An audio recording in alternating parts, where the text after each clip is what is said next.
Well, I say every day it's a getting closer to taking a bath with my fucking toaster. We're not qualified. Who are you? Explorers in the further regions of experience.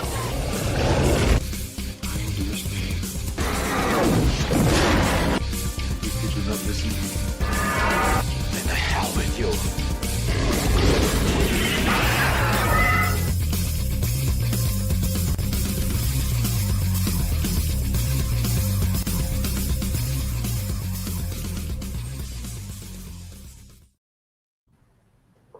All right. Greetings, salutations, and welcome to the 157th episode of Screaming Into the Void, where we talk about whatever the hell we feel like. And today we've got a bit of a doozy. It's going to get a little heavy today, folks. Obviously, this last week has completely gone to shit in a lot of ways, and we're going to be talking about quite a bit of that. As you can see, we've got a larger than normal panel here, and possibly more on the way. We'll see what happens. Welcome in, everybody. Buckle up. We are live currently on Twix, Rumble, and two separate YouTube channels, Caucasian Sasquatch and Samuel the Infamous. Although if shit goes south with YouTube, I don't know. We're going to see what happens. The Rumble link is pinned to the top of the chat. It will remain live on Rumble and Twix if for whatever reason something happens. I don't know that it will. I don't even think that it will, but just in case. That said, my name is Samuel the Infamous. Joining me today, we have returning after her sojourn overseas, green-haired anti-liberal. What's up? All right. And returning after his sojourn to the bathroom, Caucasian Sasquatch. Oh, yes. Yes, sir. Indeed. First time he's cammed up in a while. Clue Studio. Welcome in. What up? What up? Yes, came up. He came up. You said camed. Caned. Yeah. All right, whatever. It's from the hood. We also have joining us today, Static 2020. Hi.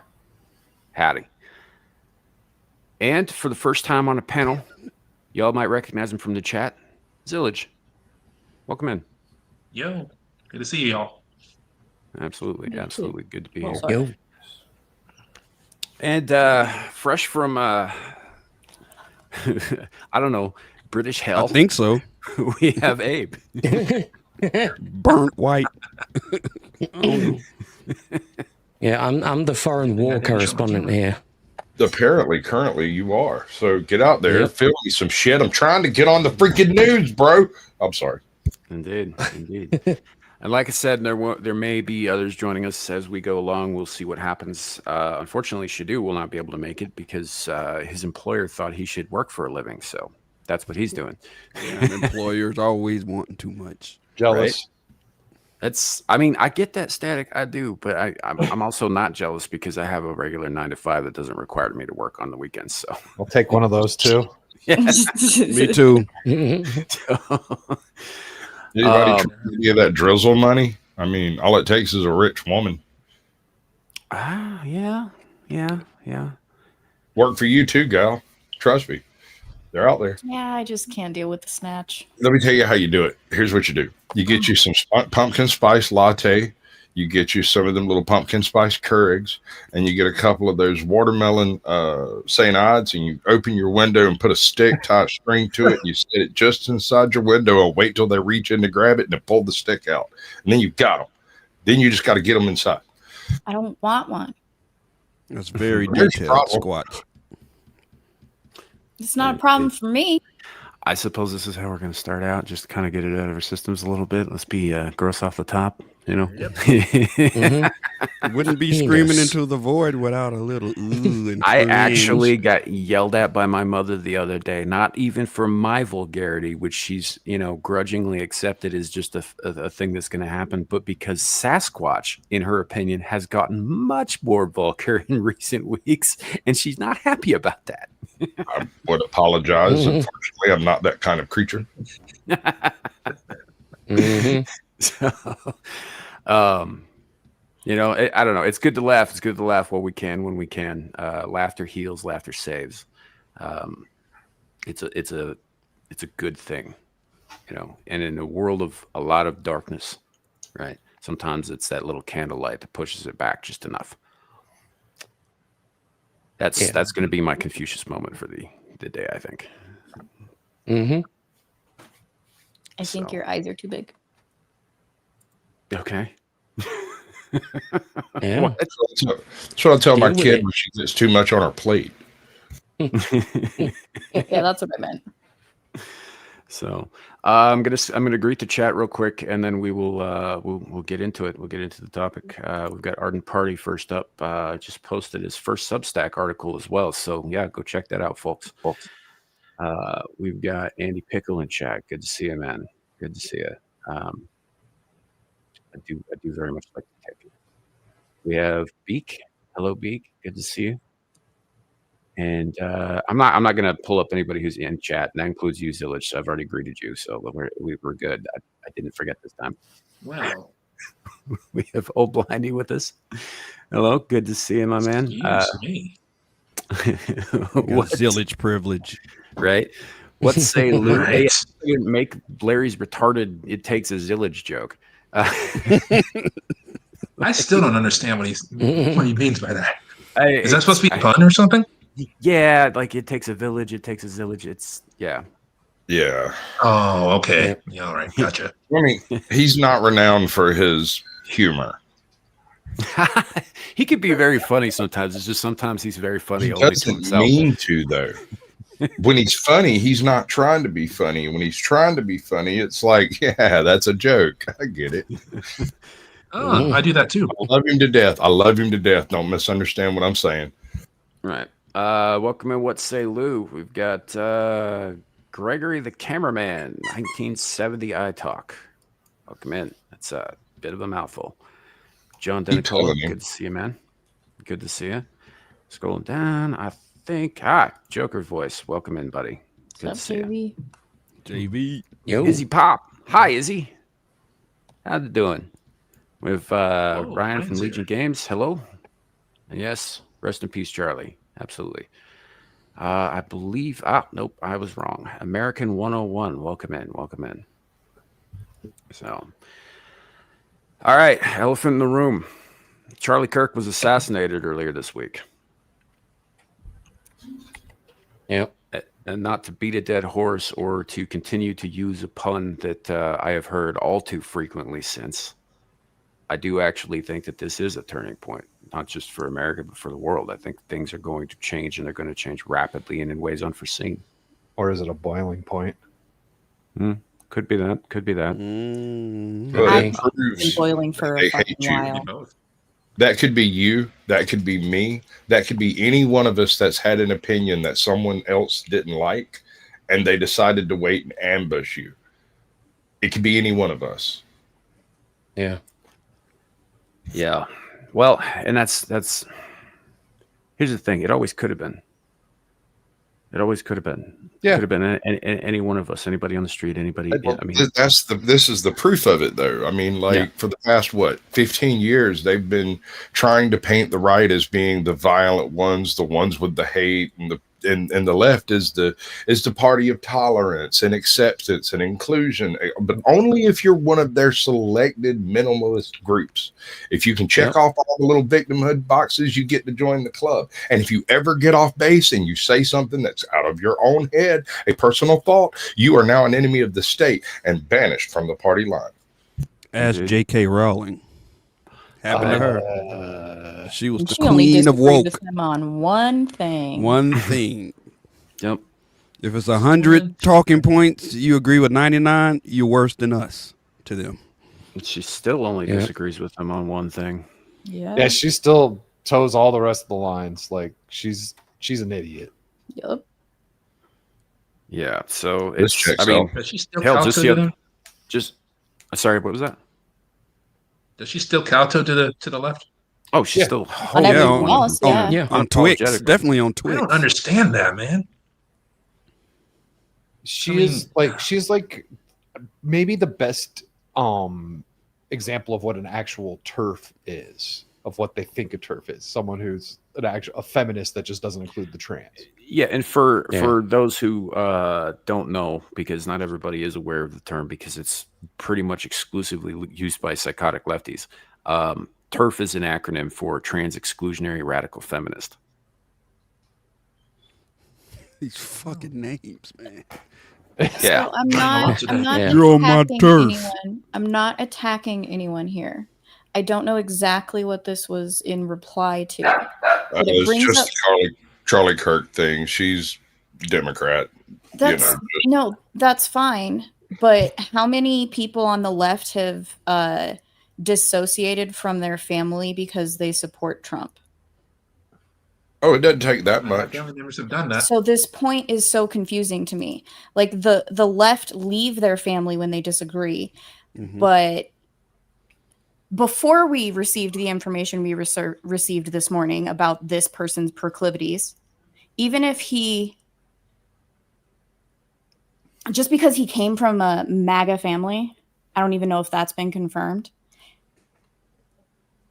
You're saying that he has to be conservative? I think what she meant was not so much that his family is MAGA, but that he's part of the overall MAGA family. Well, and I'm not even really talking about her making that comment. I'm talking about the left. Like their argument was he came from a MAGA family. He's obviously conservative. Yeah, there's But no more. Because his family left- like guns. That's Like, all they're you- getting that from. No. But my point is, all of them have left their family that didn't agree with them that were conservative. That they don't understand what they're saying. He has to be conservative because his family is conservative. Except they left their conservative family behind. And his family's not conservative. There's way too much information out there at this point. Well, no, I understand that. But breaking it down to those basics is what frustrates the hell out of me. There are so many people on the left that proudly state that they have disassociated with their family that were MAGA conservatives. Right. Well, this is more of that zero-sum shit we were always talking about too, right? It's rarely ever that cut and dried with anybody.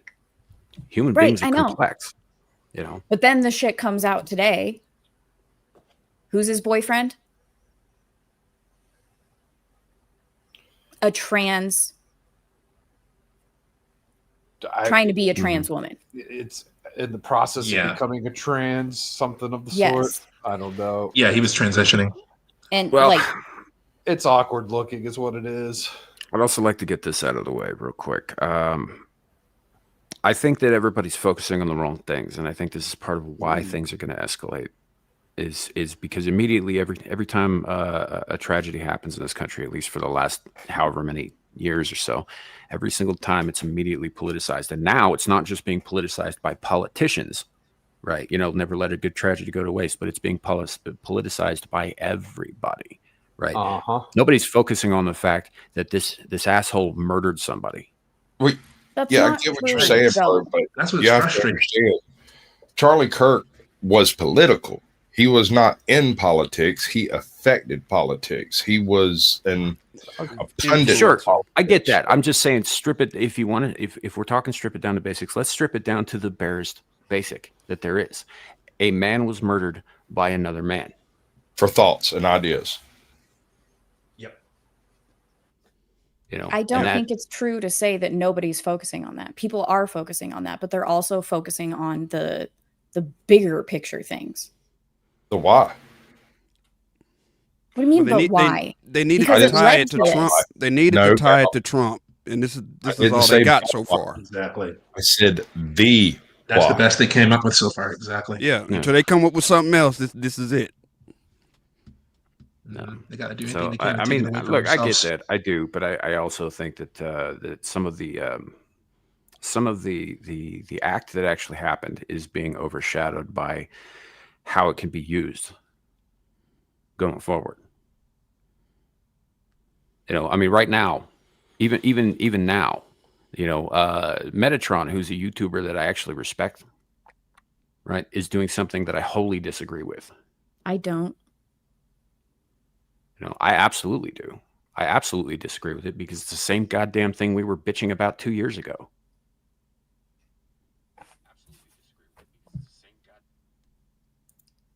What is he doing exactly? He's compiling lists of people who laughed, and he's putting them on blast. He's putting them out there. Now, Because what they're he's not evil doing, people, and Metatron's they doing deserve that. to be put on blast. What he's not doing, as far as I know, is doxing people. There are others who are doing that. Correct. Which I have zero tolerance with. I don't give a fuck why you're doing it. Don't dox people. Because sooner or later, somebody's going to take that list. Some other nut job's going to take that list and be like, "Oh, these guys laughed at this. They're horrible people. They, I'm going to go up to their door and I'm going to shoot them." Yeah, and then it affects people who weren't involved, like their family and their friends. Well, that's the answer for the whole Civil War question, right? Every time you talk to a leftist and you talk about, doing something against the government, they say, "Oh, well, they have tanks and planes." And I say, and those pilots and drivers have family. And no one gets it. How many of these people are doing it and they have it in their profile where they work? Because they're doxing themselves. I will give you that 100%. Like, if you have it in your profile, what your fucking job is, first of all, when you do that, you are de facto representing your employer. Exactly. I have no issue with an employer having a problem with you saying something that doesn't reflect their business model, right? I have no problem with that. But some of them aren't, right? And some of them aren't. Look, I find laughing at death. I don't celebrate the death of anyone, not even my enemies. I think either life is precious or it isn't. Period. Yep. However, go ahead. So these people who are laughing at this, right? I think it's fucking despicable. I absolutely do, but not all of them. There are plenty of them out there. There's plenty of we've got fucking receipts up the ass now. There's plenty of people out there saying, "Who's next? Let's get the next guy. Let's do the next thing. Let's take it up a notch," and all that stuff. There are people calling for further violence, which is a crime. Right? At least in the United States it is. But there are plenty of them who just were assholes, who were just despicable fucking people who didn't actually call for more, who were laughing at this horrific event. And yes, that's awful, but I don't believe that we should be going after their fucking livelihoods because they did something I personally find disgusting. I agree. Yeah. But we are left in a situation where if we don't respond in kind, they will. Yep. They will continue to trounce us in every space. They will remove us. They will block us. They will have us unpersoned. They will call our jobs. They will call our family. They will harass us. And it's fine. It's fine. None of the platforms care about that.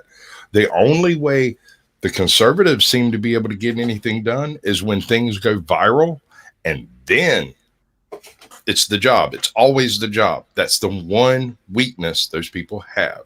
It is a bit of a sticky wicket, but it's also where we're at. And when you have a hammer, everything is a nail.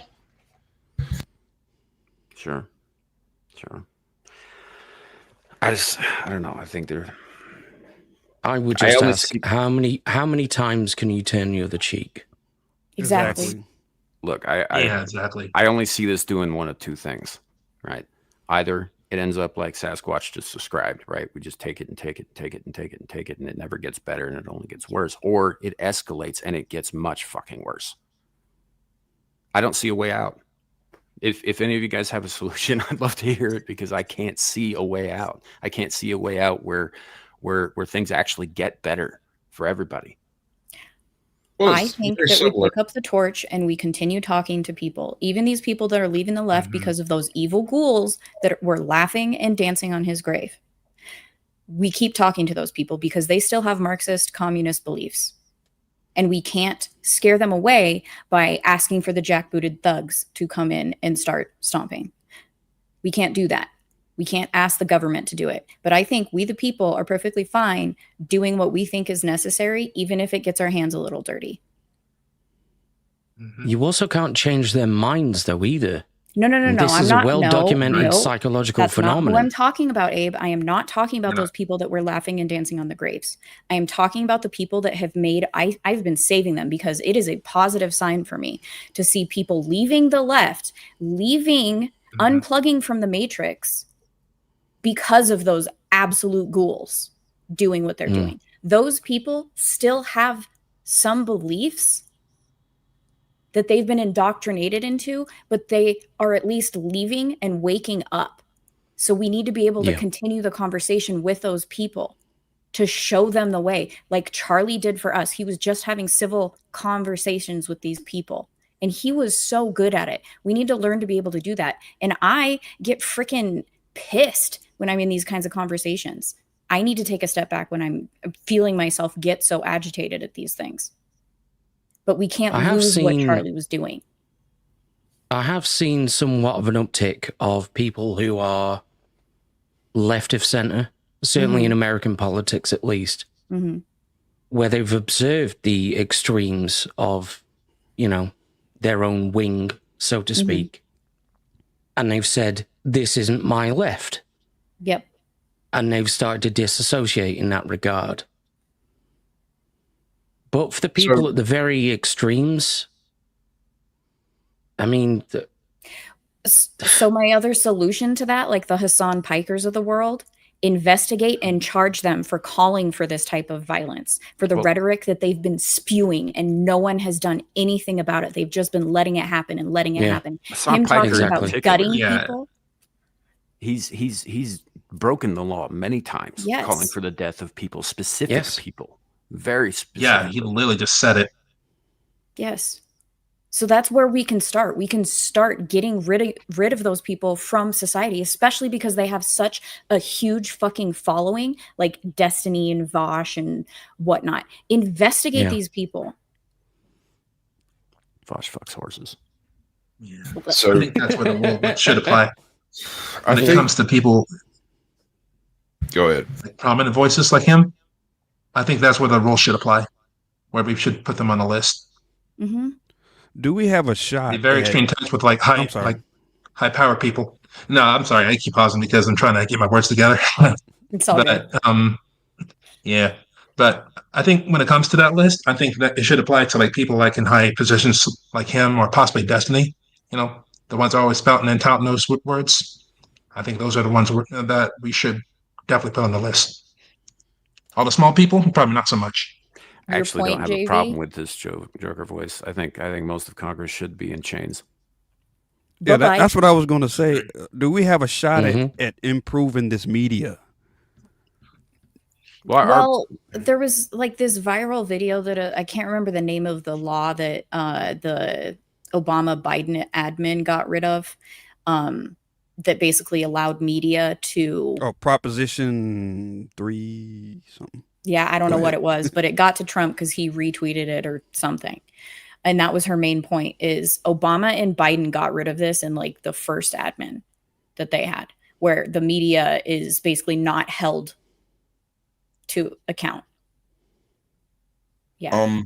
Doesn't this go kind of hand in hand with some of the other features involved in this administration? Like, there's a lot of people talking about, oh, well, now the right's doing all the things they used to complain about the left doing and yada, yada, yada. And I'm like, so look at the situation with gerrymandering. The left has gerrymandered this country to such an extent they can't squeeze a single mouse fart out of what they've already done. Right. Whereas you look at the right being in power for what, 2 years, a year and a half now. You look at our gerrymandering maps and we can literally eliminate Democrat seats by using reasonable lines. And if we decide to gerrymander the way they do it, we could probably flip whatever spaces we wanted to just by being an asshole. And that doesn't seem to be what's happening. It seems to be more of an ironing out of the wrinkles, in my opinion, looking at what I've seen. But all of this falls to the same discourse as, well, they do it, so shouldn't we? Yeah. Morality is a funny thing, and ethics goes hand in hand with it. Yeah. If you're playing a game against a cheating team, the only way to win is to cheat. Yep, that's how I feel. Play by the rules, you'll lose every time. And Futoy, yes, the price of freedom is that, well, the free speech is there specifically to cover unpopular speech. That is why it exists. But unpopular speech is not calling for violence on individuals or groups, naming them by name or association. There's a whole list of things you're not allowed to do. And I hate to be that guy, but, fire in a crowded theater type thing. It's only illegal if there's not a fire. Yeah. Yeah. If there is, however, a fire, I mean, things change. The problem with shouting fire in a crowded theater specifically, and is there is an actual public safety aspect of it. People panic and they rush out, and people get trampled to death. Touche. That's why you can't just go around shouting that. It's like saying bomb on a plane. Or being, from a certain part of the world and counting down from 5. Technically, there's a risk of that in any dangerous situation once the word gets around anyway, though. Sure. Yeah. But from jump, if you're just screaming in a panic, fire, it's worse. I'm liable to shoot. Well, there's some mitigation there, too, because if you actually think there is and it turns out there isn't, right? You're not going to be in nearly as much trouble as if you just said it to get people to fucking panic. To be fucking funny. Yeah. Funny. And let's be honest. Let's carry this all the way down to the nuance. If there's anything associated with the idea of a fire, you are liable to not be charged.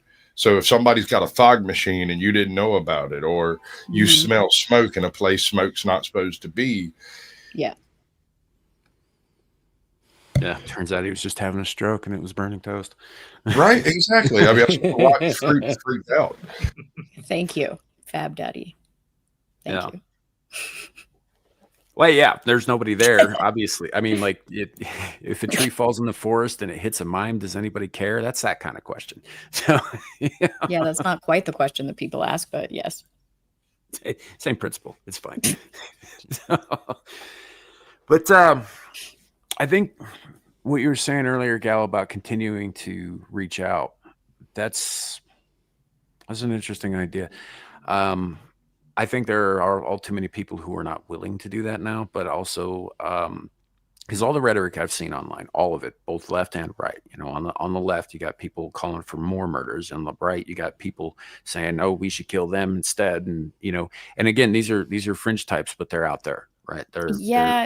But some of them are still emotional because they haven't.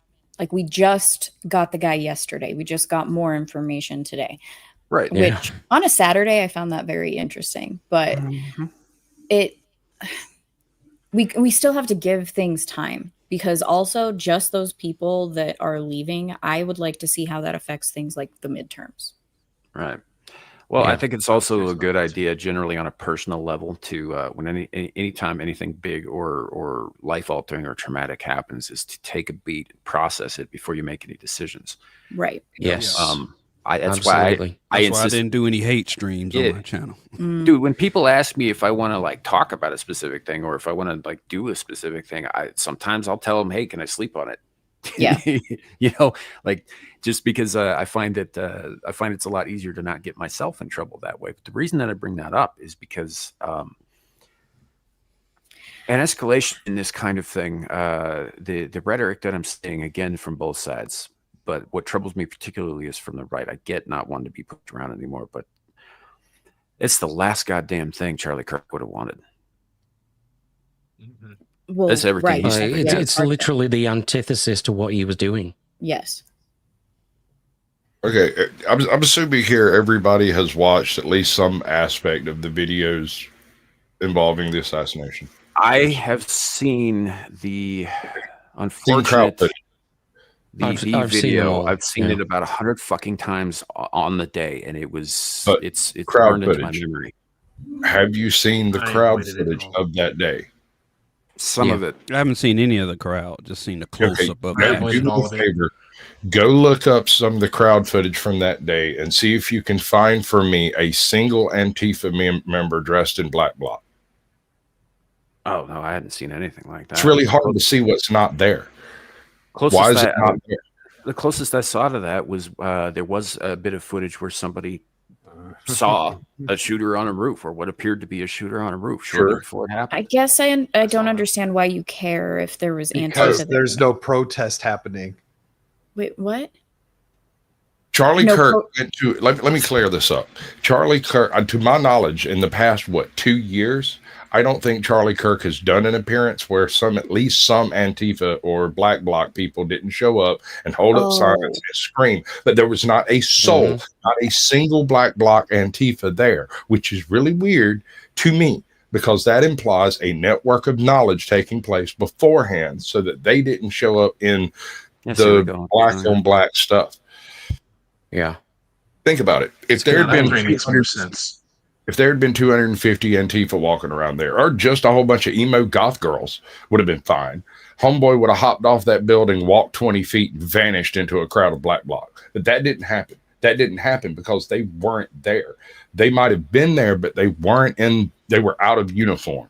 And since they're out of uniform, which is a really weird thing for them to be at a rally, especially for Charlie Kirk, this implies some level of beforehand knowledge, in my opinion. I don't see any other way. I don't know what I missed, but the rumor is that the boyfriend / roommate, girlfriend, whatever the hell you want to call it, is giving all the information of how everything went down. Yes. The Discord communications. Well, I haven't seen anything about Discord. A lot of people are saying that Candace Owens just made that shit up. It was communications. Yeah. Yeah. I take everything Candace Owens says with a grain of salt these days. I've never really. I mean, back in the day, she seemed a little bit more reasonable, but when she was still like actually speaking civilly with Ben Shapiro. So what Benny said earlier is the man is cooperating with the FBI and has turned over all electronics and messages. So wherever the messages were, I thought the quartering in a video mentioned something about Discord, but it could have been his own Discord and I misheard. He might have been talking about his own. He was talking about his own a lot today. I don't know if I trust the FBI, to be honest. Yeah, I don't either. I don't think they'll get anything done. Yeah. They're going to drag this out like they do all of them because, it's more profitable to do that. Well, and apparently the clear images of the asshole, some of them were withheld from Patel for 12 hours. Like they just didn't report it to him at all. The fucking director of the FBI. What were the reasons? There were no reasons given, at least from. I think there was. Yeah. That's ridiculous. Man, Static, your connection. Right. Yeah, my computer's having issues. Is that what we're going to call it? The transition. Okay. Yeah. Transition. I don't know. I'm running. The FBI got to him. I've installed a bunch. I've been doing a bunch of program language things, and they're all not happy. Fair enough. I see what you're saying, Sasquatch, and I've been inclined for help. I mean, Gal and I talked about this on Tuesday. I wouldn't be surprised at all if the shooter Robinson was not the only person culpable, but he is the only one who's going to take the fall for it. How far down this rabbit hole will you let me go? As far as you want. Also, Sam meant Thursday because Tuesday was before the shooting. Well, we're on Rumble, so you can go ballistic, I guess. Wait a minute, shouldn't there be more angles of all of what happened at the school, considering everybody has a cell phone and half of them probably had those phones out? That's in this list of things that I'm fixing to run through. I mean, you're 100% on that because look, it's a very, very profitable business on TikTok to go to these things and film these influencers and these pundits and whatnot, and then post them and whatever, either whether you agree with them or disagree with them, adding your own little spin on it. It's a big fucking business on social media, right? So of course there would be people there with their cell phones out, right? So you're right. Where's the footage? So is there an order to delete? There's flag down anybody who has that. I can answer some of that, but not all of it. It makes no sense for there to be just 2 angles or 3 angles. That's absurd. That's what I'm talking about. A lot of these people were streaming at the time, and the second that went down on camera, their stream got taken down and deleted, was removed due to copyrights. or not copyrights, but due to the terms of service, right? Yeah. Violence, terms of service, right?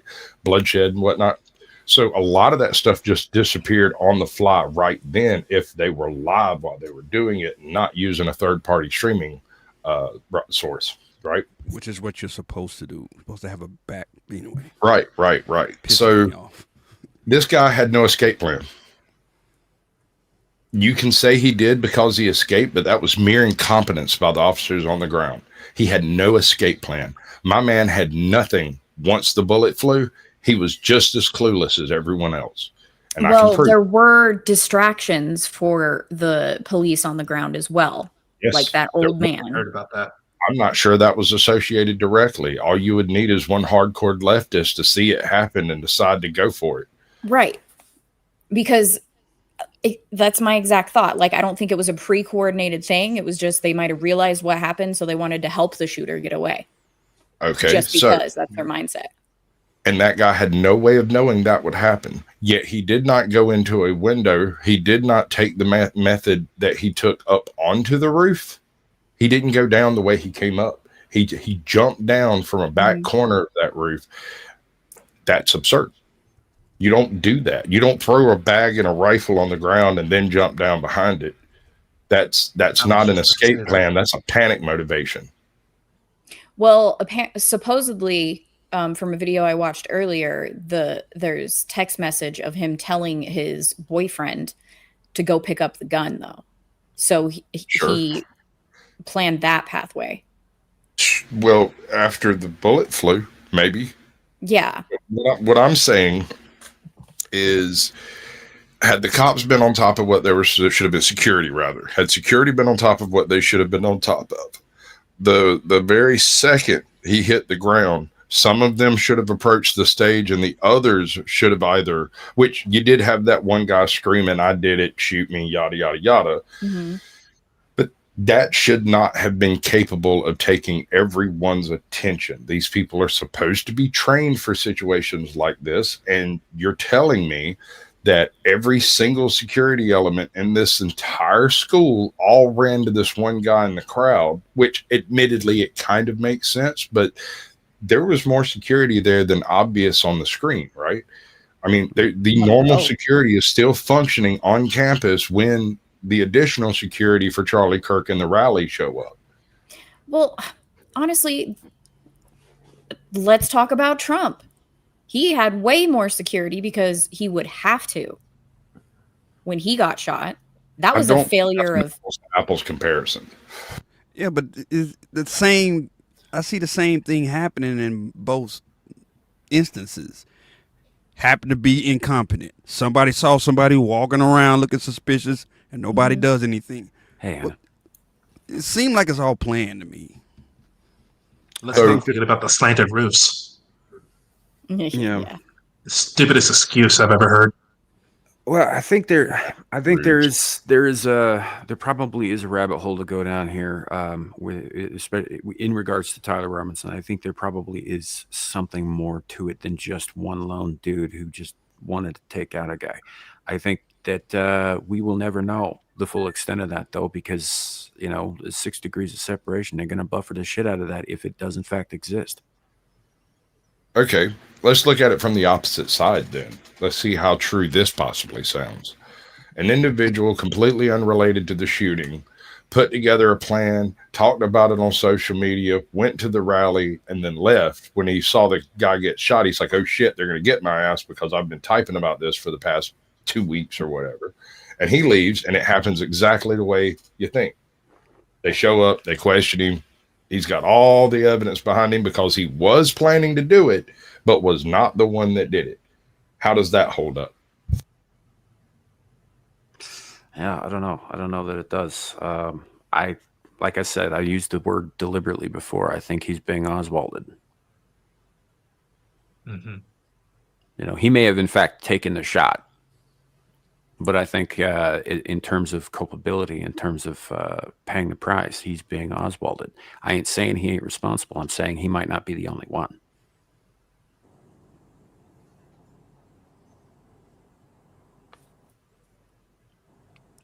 So is the footage that people shot with their phones that don't include the actual assassination, that footage is being dropped from YouTube as well? It may be. I haven't seen much of it. Because usually it's with most people, it's not one long live stream. Something fucks up or the sound's bad, so they end that stream and start a new one or whatever. So all the streams get taken down, or just the ones with Charlie getting shot? I haven't seen very much peripheral footage from, and this is another point. There was some conversation about a chopper being in the air in that location, and I was like, well, that's not unusual. I mean, this is a major rally at a major school in a a decent sized city and a state. You're liable to have some chopper coverage from the news organizations. Yeah, sure, I could see that. Right? Okay, where's that footage? That chopper should have gotten perfect footage of homeboy leaving the freaking roof and running across that courtyard. It's being all the way withheld. to where he hits guns. Yeah, obviously that's evidence, right? Okay, but if that it's chopper related at all, or it was just a chopper going around for something else. I don't. Sure, but I mean that's the thing. It could be used. It could be used to map out how things were set up in the audience. That could really help. No, I'm just saying we don't know what that chopper was there for. We don't. Like what it was doing. Was it filming anything? I get that. And that's why I brought it up, is because the only two angles we have, there is a glimpse of a chopper in the distance that is basically above and behind where the shooter location allegedly was, right? A little to the left. And it's a blurry ass, grainy ass footage of a potato that may or may not have been a chopper, right? Because it's moving and shaking around and stuff.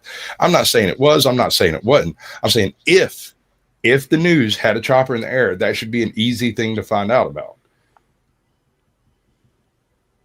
I just don't understand why it's worth talking about. We don't it's literal Very well. speculation, not based on nothing. Yeah. Anyway, hi Anna. Hey, Hey Anna. Hey everyone. Hello, Hey. Anna. No, I'm here. I think that's half of what we're doing is speculation, because we don't have all the facts. We don't know all the facts. We only know what we've been told, and and what we've seen. The facts, right? The facts that the government tells us, right? Because we're so good at believing them. They have such a good I want track to record. see the bullet casings. I want to see the fucking bullet casings. Speaking of Yeah, but the speculation, government's going to be the one showing it to you, and they could have just written it on them I themselves. know. I that's Yeah. yeah. That's. I was like, you know what? They've had enough time to make their own. Like, That We got tons of AI involvement, possibly. Go ahead, Anna. like literally, like, where does it stop? Okay, if they show you something, you're gonna be like, oh no, that there's this avenue we can go down and explain it this way. If they don't, so like, what do we believe in? Right. that's the point. That there is no point. That's So we should just give up on everything. No. That That's because the of all of this, discussion. No. because of all of this shit going on, they don't want us to be able to believe in anything. Oh my god. I'm already at that point. Yeah, it's already. It's all about division. I said that on X. It's Yeah. division's always been there in game. That's why I think that Gal probably has the most reasonable take on what we do after, what comes after, is to talk to the ones who may listen. Keep the conversation going. Because the entire point of what took place was to get rid of Charlie Kirk and what he was doing. We can't let that happen. So he must have been moving the needle quite a bit. If they I've heard take him out. I said this last night, and I'll say it again, and I absolutely believe this: that if things escalate, they're going to escalate in a way that it's going to blow our fucking minds.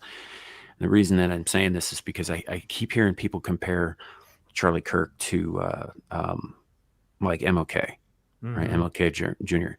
Right, and that assassination, and I don't think that they shared everything in common on account of MLK was a commie, but the idea that they were a polarizing, very controversial figure in their time, both of them were taken out, right?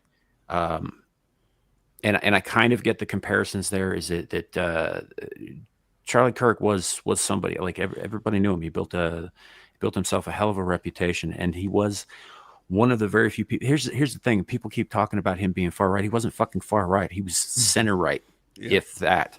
Yeah, you he know, was moderate. Yeah. you know, and I don't know. I think if this is a catalyst for worse things, and I think that's definitely a possibility, and why we should be taking a moment to think before we make our next moves. I think a more accurate comparison would be Archduke Franz Ferdinand.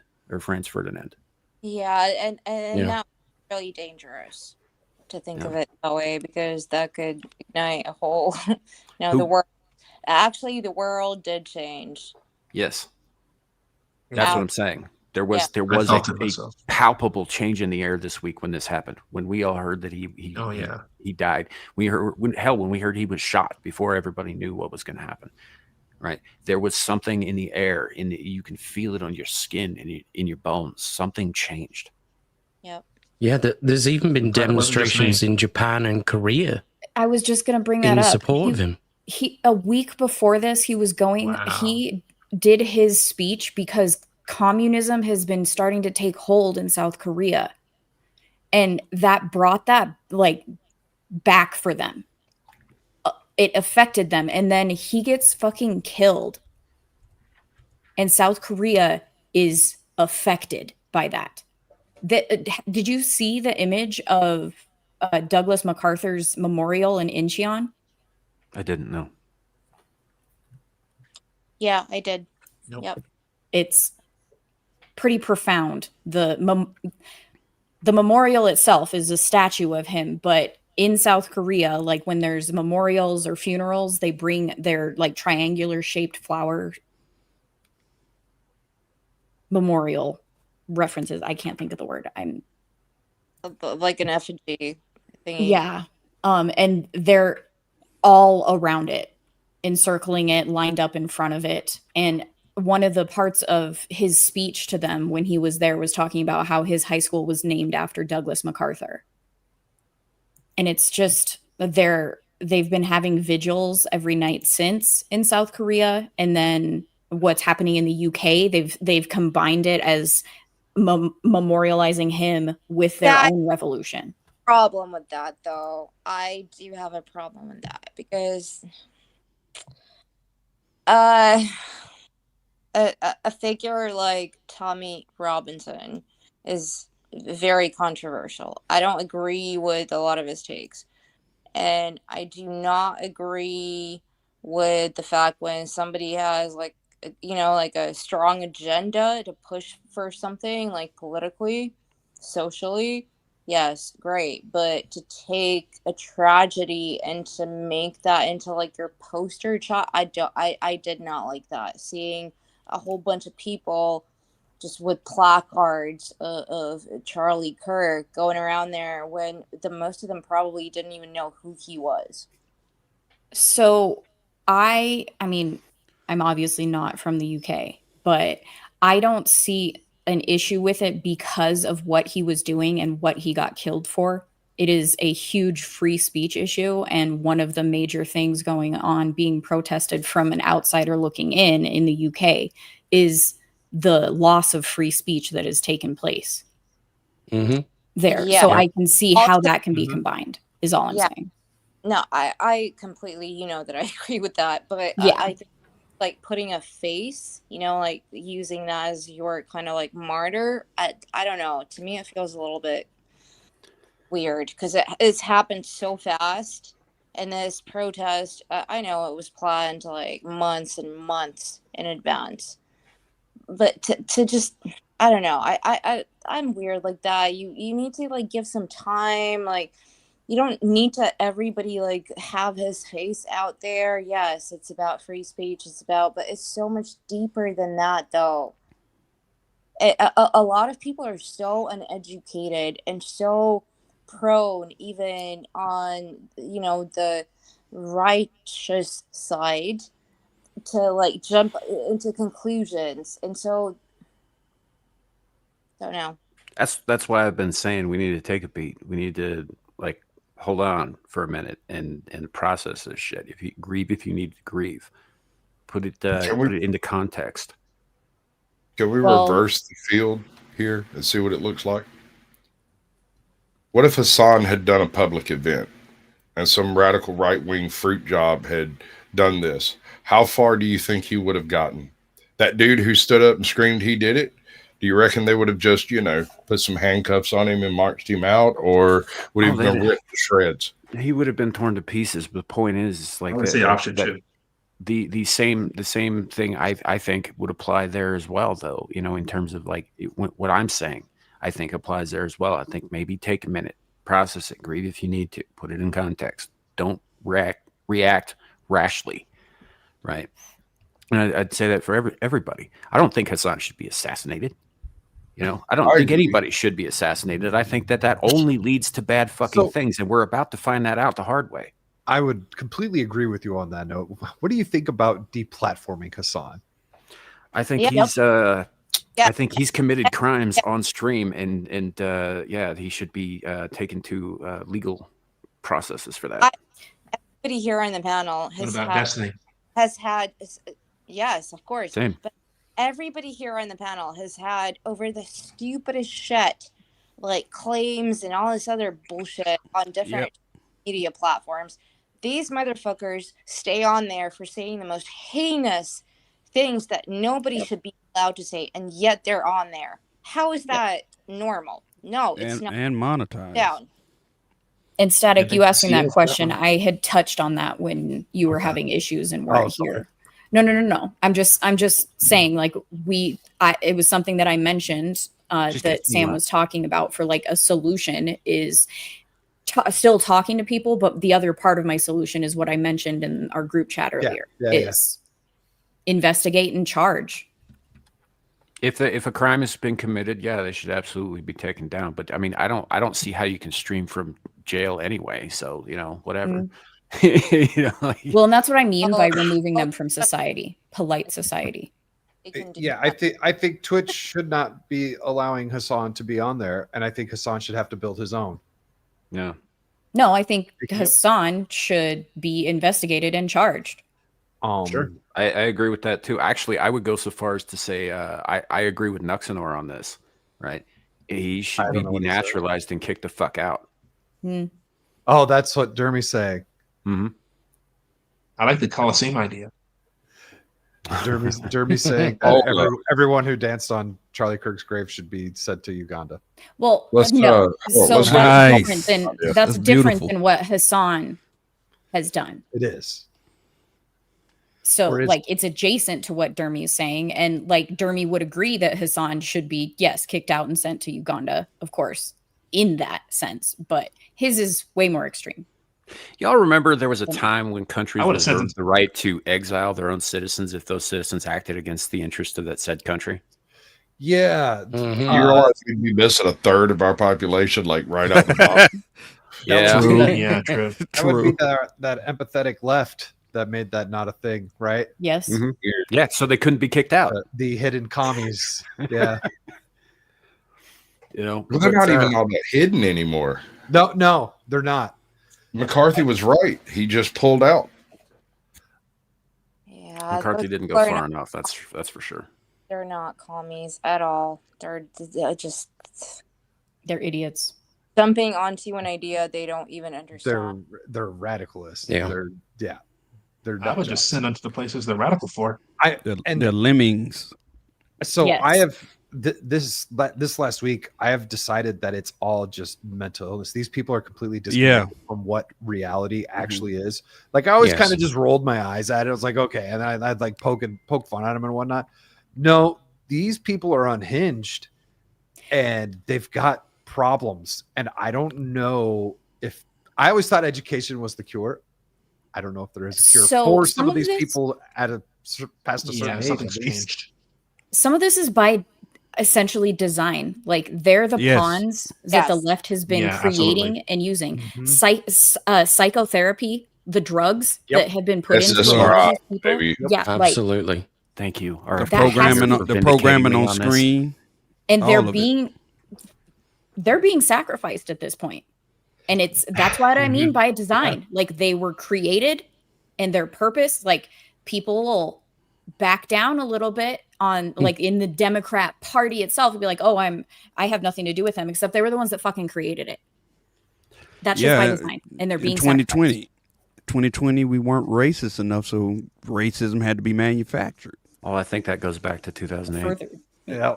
Oh, 08, yeah, that's the beginning of it. But the climax was 2020. The Obama era. Yeah. Well, you know what it was that broke the camel's back on this? When they sent all the students home. Well, yes.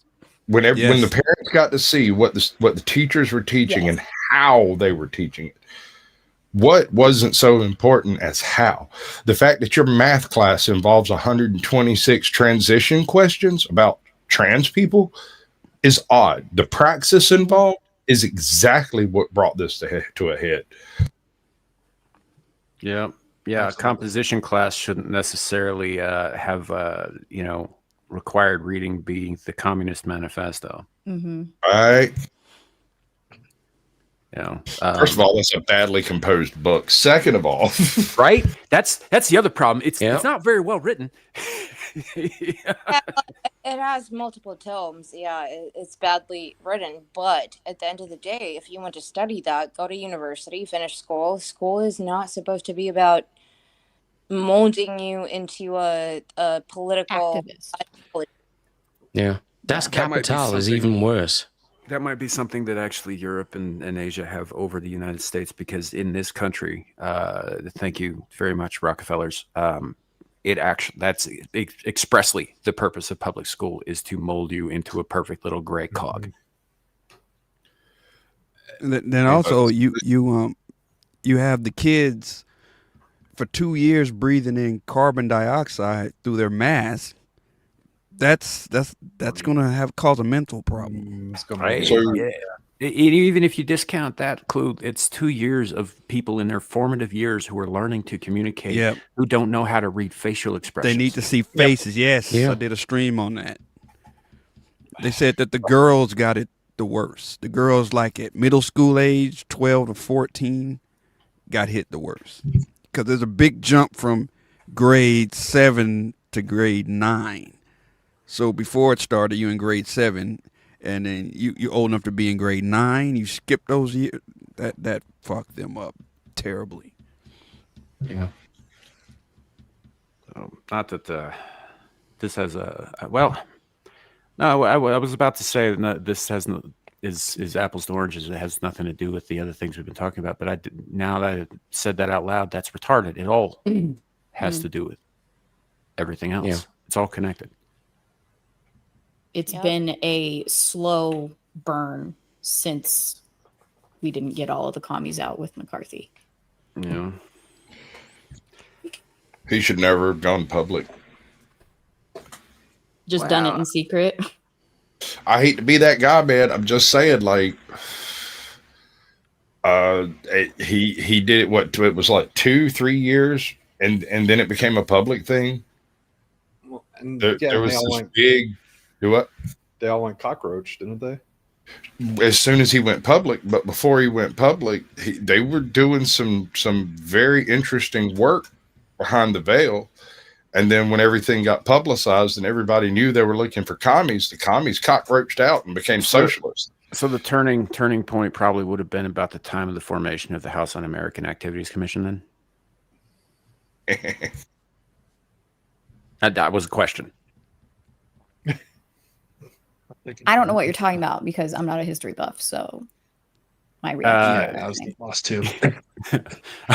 Okay, so the House Un-American Activities Commission was a group of politicians and such who would bring people who were on lists that were collated and gathered by McCarthy and his ilk to testify as to whether or not they were commie subversives. Okay. Kind of thing. Well, yeah, you're talking about McCarthyism in general. Yes, I thought you were associating it with today's deal here. Yes, but it was actually a little before that when they announced that the hearings would start taking place, right? Okay. That's when everything went cockroach and the whole thing went tits up. Yeah, that was my question, is like where you think that moment was it Yes. So it was just prior, it was when they announced the HUAC, and then right. Well, they already knew. They knew they were being hunted. I mean, people were being black bagged off the street and shit. Oh, sure, word of mouth. You know, I'm sure. You have certain types of people disappear off the street, and the other people that are like that start looking around. You know. Yeah, it's just it's so funny to me too, because like during this time, so some of y'all might have heard me rant about Walt Disney before. You know, in the zeitgeist, Walt Disney is considered by a large number of people as a Nazi sympathizer, right? As an anti-Semite, as a very, very bad man. He was none of those things, right? No, provably none of those things. You go back, you look at anything in history relating to him at all, the actual stuff. You'll never find a thing where he endorses Nazis in any way. The closest you get to that is that Hitler liked Mickey Mouse cartoons. The closest you get to that is that Truman ordered Walt Disney via phone call to take a Nazi diplomat around on a tour of his studios, right? He was ordered by the president of the United States to do this. He didn't bring the guy there himself. He also, like, a third of his workforce were fucking Jews, and he treated everybody like people, right? Everything that was said about Walt Disney, about him being a Nazi sympathizer, was said by his enemies, which can be best described as, you know, the communists. Which, when he was taken before the House Un-American Activities Commission in 1954, videos up on YouTube, his entire testimony, right? He had some very pointed things to say about communism and the evil that he perceived it to be. And it was at that point that they directly started to attack him, his reputation, and eventually they ruined him. They drove him out of his own company. Then they took his company and they turned it into a little propaganda machine to twist it into something unrecognizable from what it was. Yeah. And they began indoctrinating children to spite this man who stood against them. And they spent decades telling everybody and anybody this man was a Nazi. They said it over and over and over and over again until everybody believed it without question. IBM has more to answer for than Disney. 100%. You know, and this goes back to the, you know, education being the education system being like one of the basic places where people start getting indoctrinated. They start getting turned into little drones for whatever purpose and all that. And that you could take back 120 fucking years, right? To the formation of the Ivy League, you know. But when they took control of Disney, the company, not the man, they were able to start even before education begins, formal public education begins. So by the time you get to kindergarten or first grade or what have you, you're already primed because you've been watching their bullshit in their cartoons for years by that point. So the all the black face cartoons and all that wasn't Disney's. Walt didn't approve of that himself. You're talking about that era right there. Yeah, I mean, some of that could have been just a product of the age itself. If you're talking about Song of the South, which I think is actually not a bad movie at all, I don't think there's anything negative in it. We have to say that No, no. What Clue is talking about is, yes, that was blackface. Not only that, but what about, you know, Shirley Temple with those? What was it called? Literally, like baby. There's a term for it. Pickaninnies? Yeah. No, bro. I can't think. But he was on the board. He knew this was happening, and he did not say anything against it. It's weird having toddlers prancing around with grown-ass men. It's just weird. Keep in mind at the time, both boys and girls were given dresses to wear up until they got old enough for their first pair of quote unquote short pants. You've heard this? Short pants? Mm-hmm. Yes. Those aren't shorts. Those are children's pants, and you don't get to wear those until you no longer have accidents in your diaper. And until you're old enough to do that, you run around in the same types of dresses little girls do. There's no difference, at least at that time. It saves on cleaning. Oh, that's why I'm still wearing those. Yeah, it makes perfect sense. You can take them off now. No, he can't. I don't think he can. Cal's like, what the fuck? Abe's sitting there. He's looking like Cartman in that World of Warcraft episode with a bucket underneath him. Oh gosh. More hot pockets. Hot. Good Lord. Yeah. So I don't know, but no. You make a good point. Education is about, really like whatever you choose to do in this life, whether you want to be a scientist, whatever, but you still want to learn about history. You want to read books. You want to watch films. You want to learn about chemistry or physics. That's what education is supposed to be.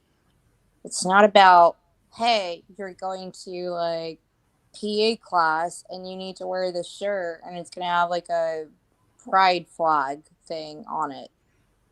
That's what like really bothers me about that, because when I go around even like in London and I see these kids where the schools are pushing this on them. Why? They don't know what they're even wearing. It is upsetting, and a lot of these kids are not going to live a normal childhood either. They'll just jump straight to adulthood. I'm not convinced there is a Think normal about the childhood times- left. Yeah, I don't know if there's a child. Yeah, exactly. This is why I firmly believe that the Department of Education should be completely abolished and it should be rescinded to the states, because one of the states might get it right as a propaganda machine, but there's no way all 50 will. Yeah.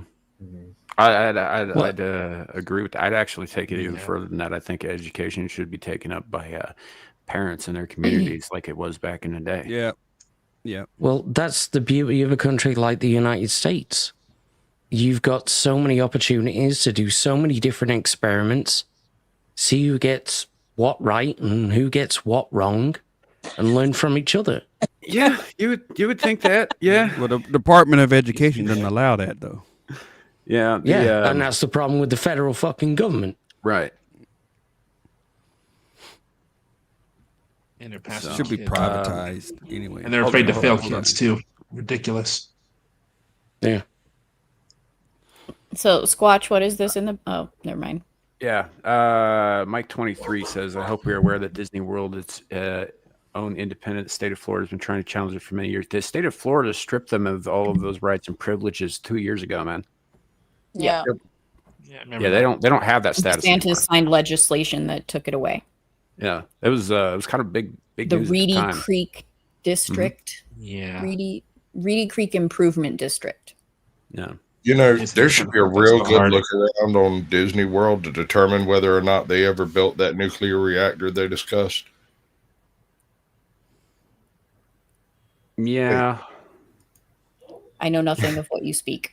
Oh, I don't either. Part of the perks that they got was that they could do pretty much anything they wanted on there and act as a sovereign country if they so chose. They could build a nuclear power plant, which I think was actually planned. They could also build nuclear weapons. Like that was in the clause. They could do pretty much anything they want, which is part of why DeSantis, did the thing that he did. Yeah. Personally, I think all private citizens should be able to own nuclear weapons, but that's me. You have nothing to fear from a rational man with a nuclear weapon. It just takes one crazy person. Yeah, that's true. But if one crazy person is faced off with 50 sane people, Oh, I'm sorry. The government is so sane. It might wake them up a little bit. I'll give you that. Touche. Yes, in 2023, Mike 23, ironically. Yeah. It was there was a whole thing about it. It was right around that time that was it Bob Iger, made that video like he had a rainbow gun pointed at his head. It was that was Chapek. It was Chapek. Chapek. Very end of Chapek. before Iger came back. Yeah, I get the Bobs mixed up, man. I mean, Chapek might as well. Wait, isn't Bob your uncle? Well, there's the left Bob and the right Bob. Do I look British to you? Oh, God. But either way, yeah, I'm sorry. It was taken from them. We actually know some people here on YouTube whose family were involved in the designing and building of that area and all of that, who were very upset at the legacy being stripped from them by DeSantis' administration.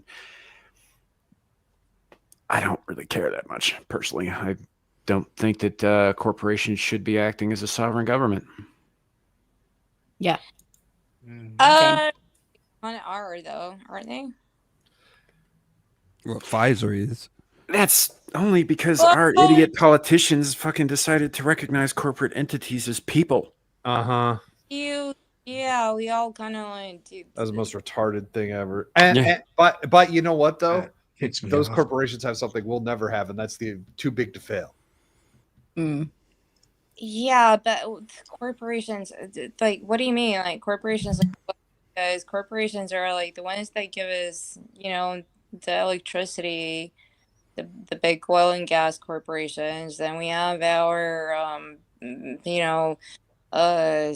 technological, like tech bro corporations who allow us to do what we're doing right now. So, like, yeah, we're in that world.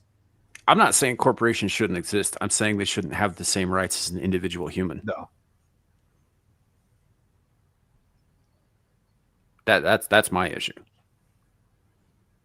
And they certainly shouldn't have the same power available to them as a small country. So now you're sound like Karl Marx. Maybe I am a little. I don't know. No, because I don't really think governments should have the power that they do either. Well, yeah, what was the latest thing that Trump did with the Intel? Like, I guess Joe Biden gave Intel a bunch of money, and then Donald Trump took that money back and left it as like stake in the company. I'm like, no, I don't want the government owning anything with these businesses. Like, take the money back. Why'd you give it to them to begin with? Yeah. I just don't feel the government should be owning anything to do with these companies. I think this is a future deep state action. They've gotten into a piece of the microchip field by doing this, and that will put them in a position to be able to manipulate the federal government in the future. I'm against it as well. I understand why they're doing it for that deep state juju, but I don't like it. This. Yep. Exactly that. So, and private equity. I do believe in the free market. I absolutely think corporations, companies, what have you, all should be able to, get into a market and compete. And if you fail, you fail. If you succeed, you succeed. But what my problem is, I guess, is where these corporations like corner a market entirely, shut everything else out, and then get some deal pushed through with the local, or federal government where they can't be touched ever. Right, where they can't be brought down ever. You guys remember back during Trump's first term when they sent that big ass bailout to fucking Hollywood? Say again. What? The bailout? It's to Hollywood. That's the Hollywood bailout. Yeah. What was your question? Do you guys remember that? Remember Back what? in 2020. Yeah, it was like in 2020 during the end of Trump's first term, they said that Hollywood can't be allowed to fail, so they sent a bunch of our fucking taxpayer money out to these assholes in Hollywood, and to keep them from failing, to keep them from going under. And then miraculously, about 6 months later, they found all that missing fucking money that they were just like, oh, I guess we're not broke after all. But thanks for all of your extra money. You do it through unions. Ridiculous. Yeah. That kind of shit, I think, like we don't need the government bailing fucking people out, right? If things fail, they fail, and they should be allowed to fail. It's the same principle as like the redwood forest, right? Sequoia trees. Like if you're not familiar with those, they're coniferous, so they have these big ass pine cones, right? But those cones only open in the presence of open flame. right? It's the only way they can propagate their species is some of them have to die. Yep. Right. It's the kind of thing, and I'm applying that to the open market era. It's like some things have to fail to make room for other more successful ventures. That falls directly in line with the law of unintended. That's kind of how capitalism works. Like I just literally yeah, right. Needs to be a consequence. Otherwise, you're gonna be making decisions knowing that your ass is gonna be saved. Right, and that doesn't mean that if your business fails, you shouldn't try again. Fucking Colonel, look at Colonel Sanders. Colonel Sanders failed at every goddamn thing he ever did in his life until he decided to take his family recipe and make it public. Well, he didn't make the recipe public, but you know what I mean. He took the chicken to the people, and all of a sudden he was a success. He was a very fucking old man by that point. Right, he had failed everything, but he kept trying. He kept trying, and eventually he was successful as shit. To think he never made it to general. Well, technically speaking, he is. Tried. The state of Kentucky wrote him an honorary colonel. Yeah. So, but you understand my point. That's like, that doesn't mean you shouldn't try. That doesn't mean that you shouldn't still engage. Like if one business venture fails, it doesn't mean there aren't others that might not.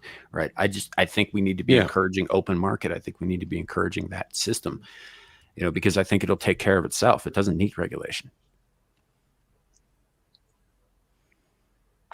You know, but things have to be allowed to fail. They have to. Yeah, right.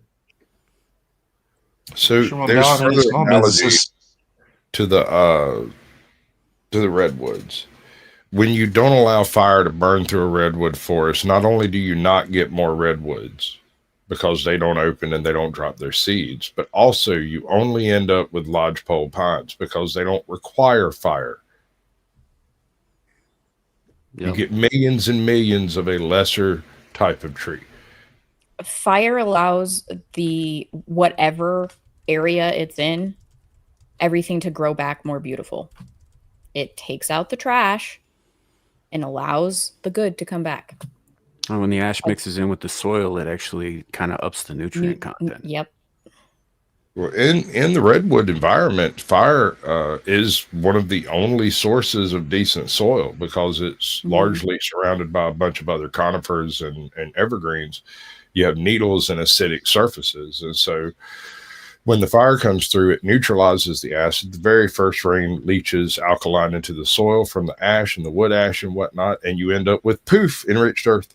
It's like magic. You know, you want to know how I know that and learned that? Is there was a forest fire when I was growing up in Montana, and the next spring and summer, it came back more beautiful, the growth. Because so here in Georgia, you're not allowed to use and trust your own eyes. You have to listen to everyone else. Right. We're in almost a tropical environment. Things grow here at an absurd rate. Like way faster than other parts of the country. And thank you. So controlled burns are an absolute necessity here because if we don't do it, whatever structures we have built get subsumed by the vines. Flora, it's crazy. And eventually you get a lightning strike and you get a wildfire that's out of control. Right. Crown fires and stuff. Yes. And make so controlled burns great again. It's easier, cheaper, and more readily accessible if you do a controlled burn every so often. Here, it's like once a year or once every 2 years. Other parts of the country, you could go a few years in between them. Montana does controlled burns all the time. Yeah, it's only the cows that migrate there that call up their local 911 and say, "Oh, there's a fire out of control in the mountains," and they're like, "Ma'am, it's a controlled burn. Please stop calling us. Go back to California." With the controlled burns, they also don't just start them; they file with the authorities first. Yes, because that way everybody's on the same fucking page, and nobody panics about this shit.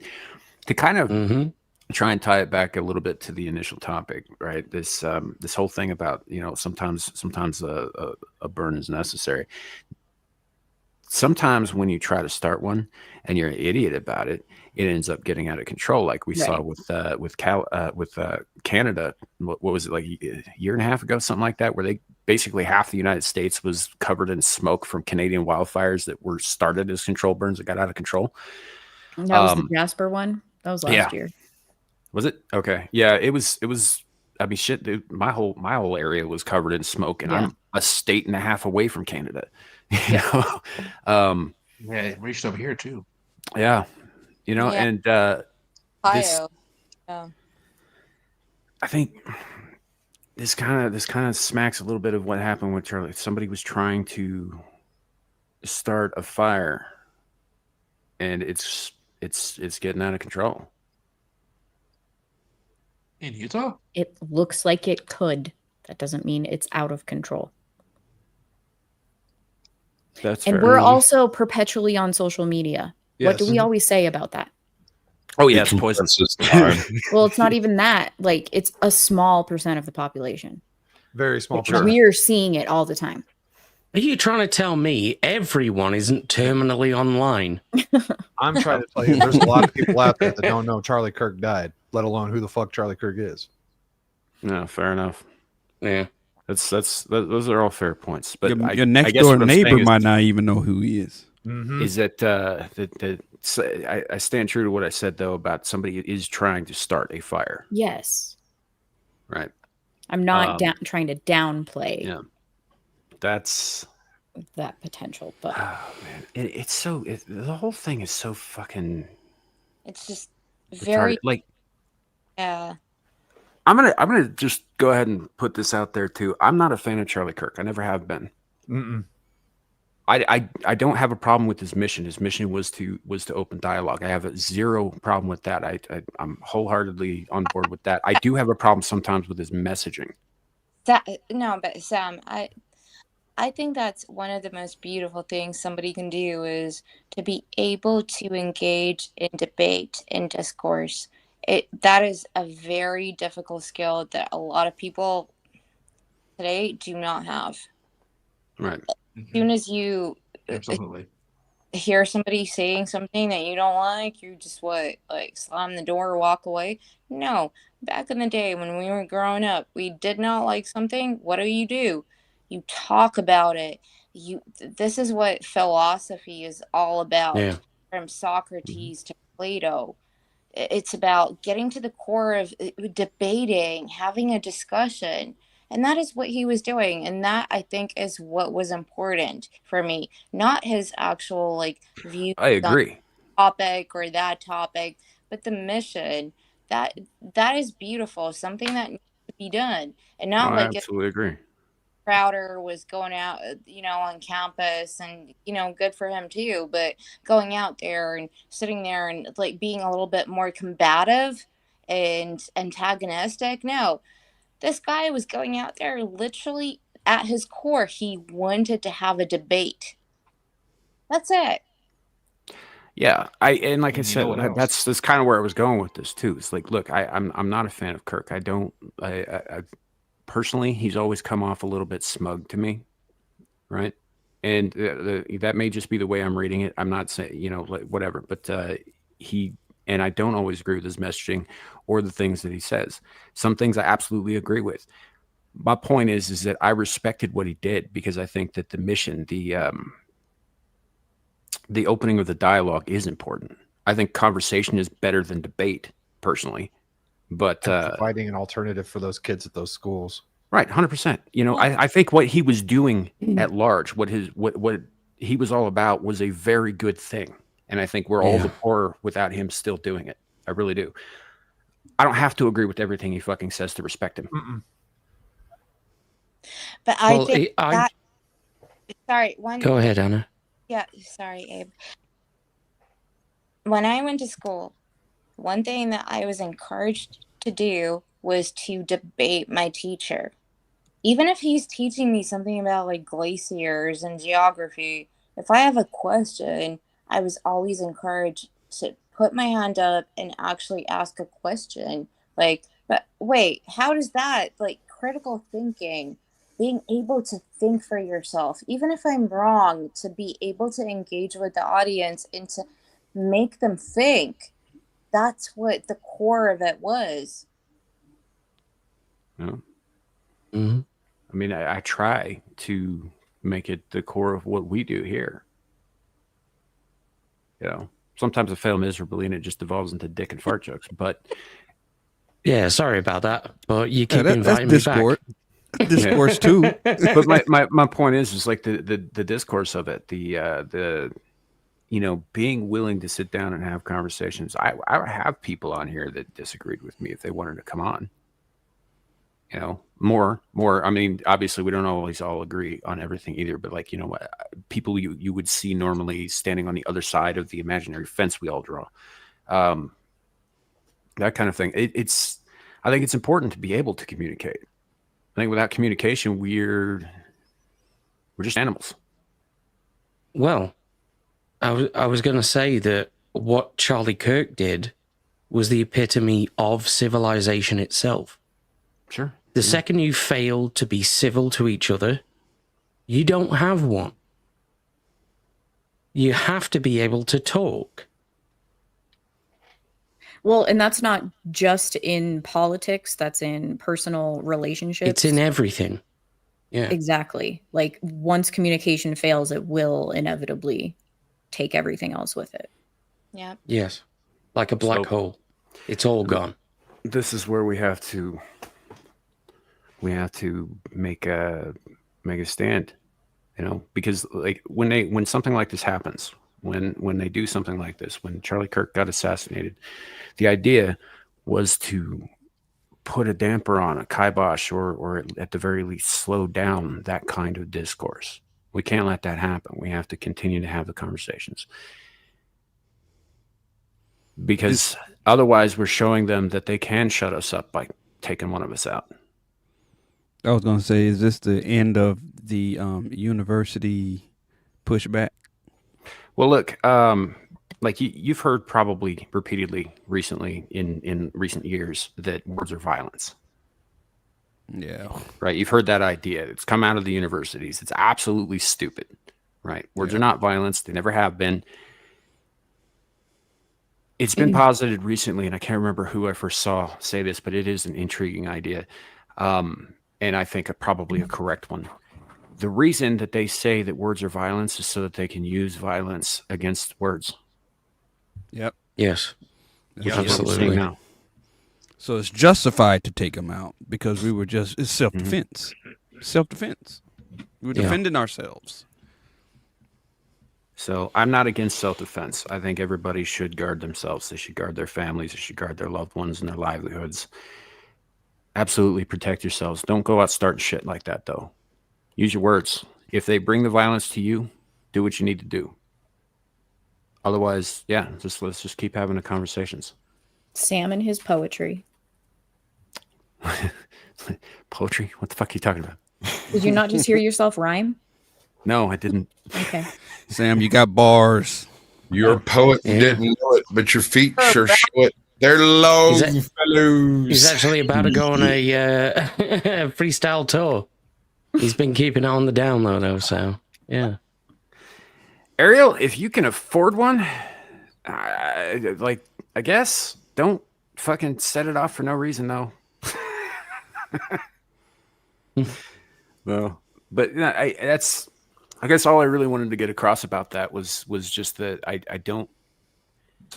I know there are people, and you're right, we're terminally online.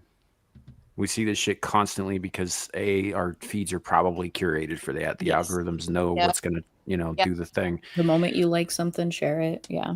But that isn't to say that this kind of thing isn't out there. It absolutely is. Maybe not on the scale that we imagine, but it absolutely is. Don't go to them. If somebody brings a fight to your doorstep, do what you need to do. But otherwise, don't be them. I think that the second that people pick up arms and decide that they're going to go and take out the other side entirely because it's something like this, which has happened before historically, something of the soul is lost. Yeah. And you can't get that back. However, I'm also of the mindset that there are two kinds of people on the same side that is the right side, the good side, whatever, non-evil side. where one part is willing to get their hands a little dirty, whereas the other is not. But neither of them are bad for those things. We need both in society. Yeah, I said a little dirty. Have that balance. Absolutely. Well, it is a balance. Yes, you need the warriors to make sure that the scholars can do their thing, but you need the scholars to temper the warriors when need be. You know, too much of one or the other, and you end up in bad places. Yeah, I know. That's why I emphasized. I said a little. I was agreeing with you. Well, agree better. Fuck no, Michelle not anymore. Obama. Fuck you. Agree better. Because of the problem we're facing in the world today. That exchange is exactly the types of problems we're having between the left and the right. We agree on an awful lot of stuff. It's just that the left says, well, agree better. Agree more. What do we agree with the left? Joking. That people are worthwhile, that life. Do we actually agree? They don't believe that.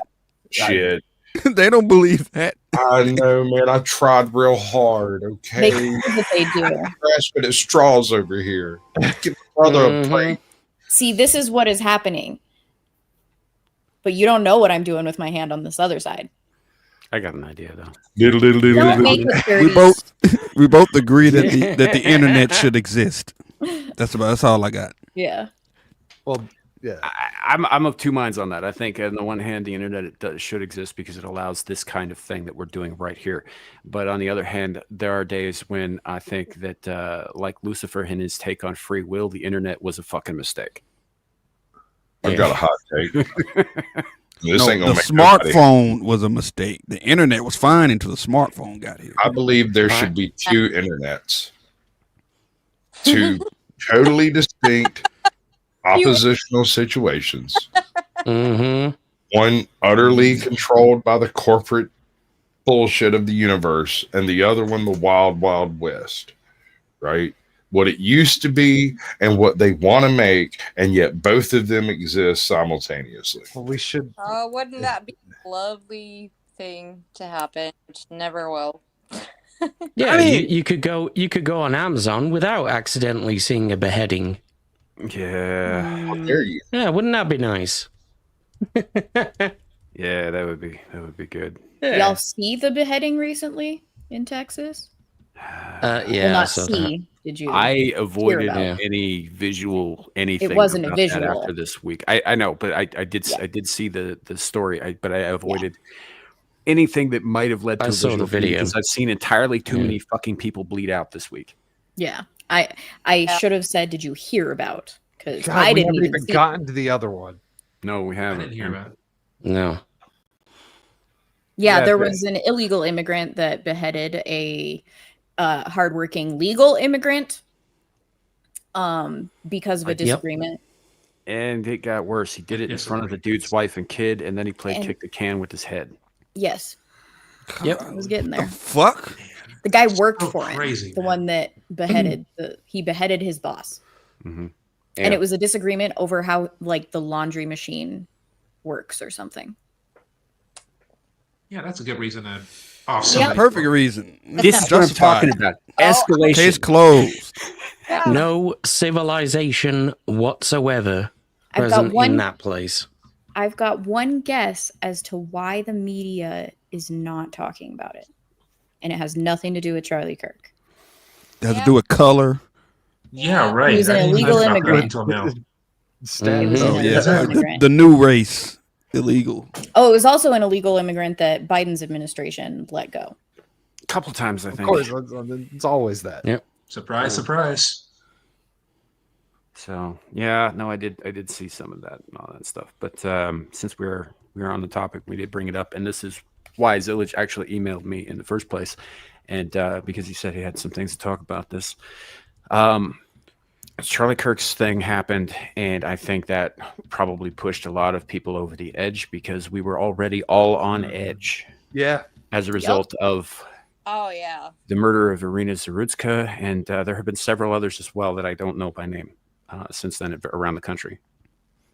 And then the drama in DC, and then the drama in Chicago. Oh, the shooting at the Kids school. being shot up in church. Yeah, there was another one that was. yeah. There was another one in I think on a train in Denver, actually, a couple days later too. I didn't hear about that. I heard about the school shooting. Same day as I heard Charlie. about the Denver situation, but I didn't know what it was. That school shooting dropped off the radar on my end almost immediately. Like It popped seemed up. to be very contained. Only 2 kids were injured. One of them was the shooter, I think, right? Some Jew hater that shot up the school. Yeah, but that we had the Minnesota one, right? Right. Yeah. Minneapolis, and that was all over the media. So that one was on the 27th because I was on a plane. Yeah. Sam, share this. What we got? I got you got it, that, Sam. Gal? Okay. Wow. You know See, I got that. You and Ariel didn't know. That's how well they hid the story.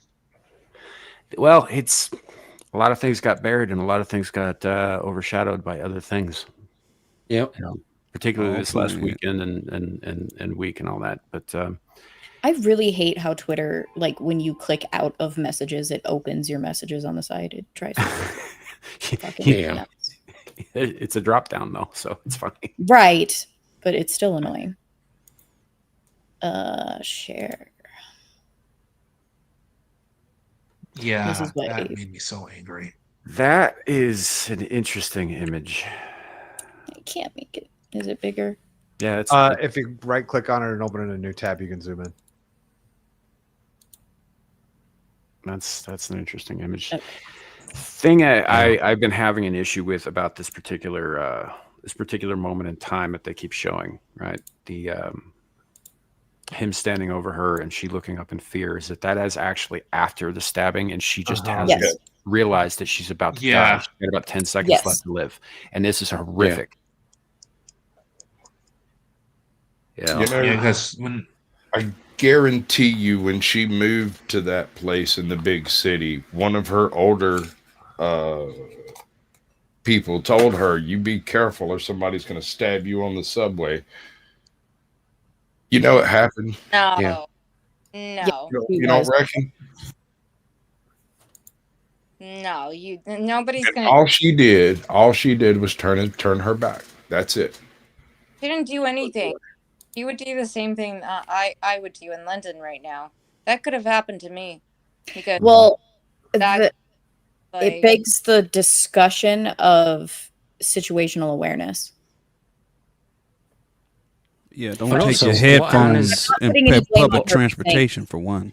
I'm talking about like how if I'm going to go on public transit, it's like finding a spot that is the least that is the most difficult for someone to attack you. I'm not putting any blame on her. I'm just saying, like, this is what a lot of people should think about.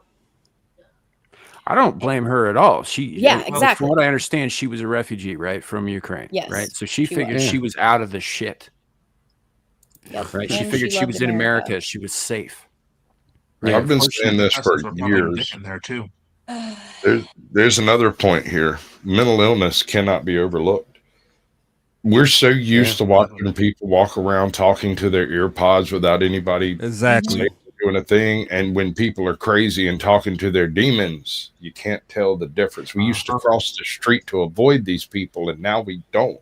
That actually brings up a point. I don't. So I listened to what little audio was captured of him. The part where he says, "I got that white girl. I got that white girl." Right, and everybody's blowing that up as to make this like racially motivated. I don't think it is. I think he was describing her to himself, like he couldn't believe what he just did. Like, I just did it again. Why am I doing this? I don't think it had anything to do with race. I think he's seriously fucked in the head. I would agree with that, except every other person that was around him was black. Wasn't white. Yeah. Which the moment she sat down. If he took one of them out, I got that black girl or I got that black guy. I think he was just describing her. But he had been there for a while. So I'm not discounting what you're saying. It's very possible that both things are actually true. That his mental illness, he's talking to himself after it, but because all he saw in his mental illness was the white person that sat in front of him. He didn't see the other people because they were the same as him. Yeah, so there are two possibilities here, right? Either he did do it and he was racially motivated and he's, not crazy, in which case he's... No, I'm saying there are three possibilities, and my theory is the third. That he is mentally ill. Yeah. And has been trained in that mental illness to only see the evil as the white. Yes, exactly. Thank you, Gal, because that is what people who have been incarcerated, especially if they are of a certain race, will come out hating the institution that put them in there. That's the thing. This guy was arrested 14 times and released. He never spent any significant time in jail. And that is the issue. And what Gal is saying is, I don't think he's sitting there and he's like, because when you're actually in prison, nobody gives a fuck. What we see on in Hollywood films, there's like an Aryan Brotherhood guy, and there's this guy, and then there's this Crip guy, and this Bloods guy. All of them work together.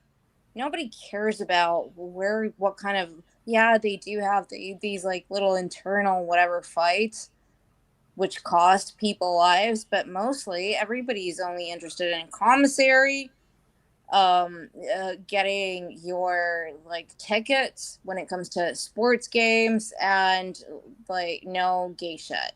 Yeah, and not being the catcher. Yeah.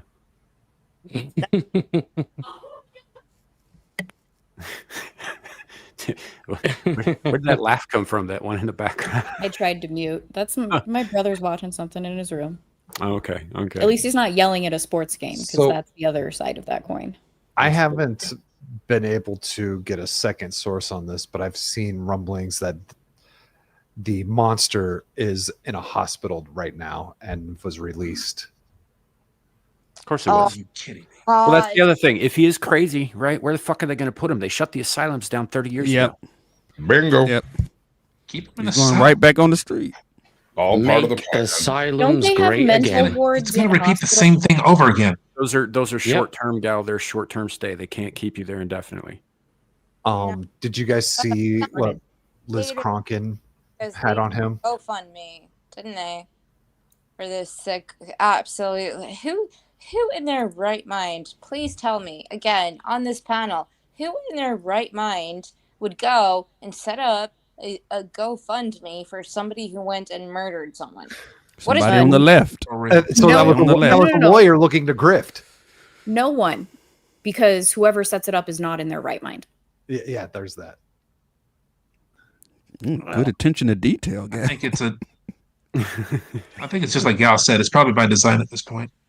I think they're intentionally trying to systematically take people out. No, at least that's my opinion anyway.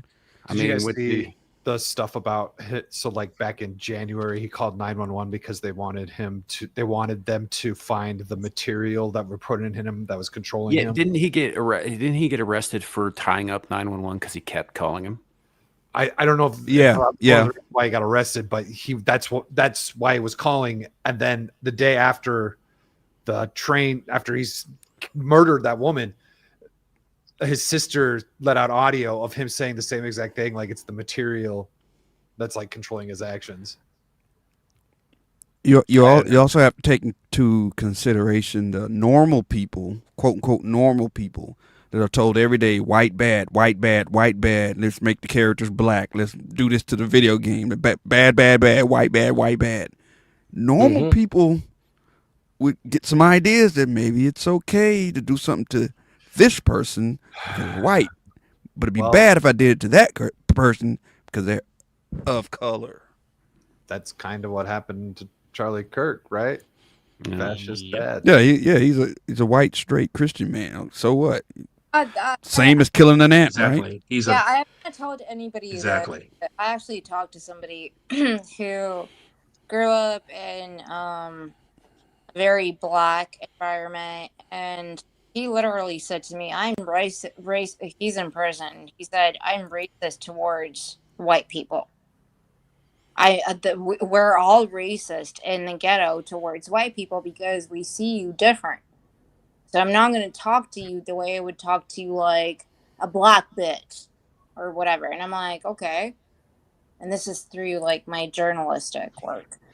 At least he admits that it's possible to be racist against white people. That's a huge step that up narrative. for the average. Yeah, that we can't be racist narrative. That's racist. Dumb There we shit. go. Right. That actually that brings up something. I don't think I've had a chance to ask this before, and I'm going to take the opportunity now. We've got two black men on the panel right now. Explain to me why people of color is not offensive, but colored people is. That was always stupid to me. I don't get it either. Because it's the same thing. I don't get it. It is the same thing. Yeah, right. The same exact That's thing. the way I see it. I don't get it either. That's stupid. I think they just want to be offended for the sake of being offended. So I think it has to do with them wanting to change the language at will. That's where I was going. Like words matter. Subvert language. Like Latinx or something. Yeah, sure, but like, exactly. Fucking put a little more work into it than just rearranging the words that are already there. That's all I'm saying. Well, some of this, Sam, some of this is rich elites kind of having fun with it. Yeah. They think that they're better than all of us. When I say us, I mean with, Americans. They think they're better than all of us. So let's have a little fun. They hate colored people, but people of color they like. That's stupid. You would think having fun with higher education would be a little bit more clever with their fucking words. Education is where you go to get stupid, Sam. It's Not the if you're institution rich. of higher stupidity. If you're rich, you get a completely different education than us plebs. Mm-hmm.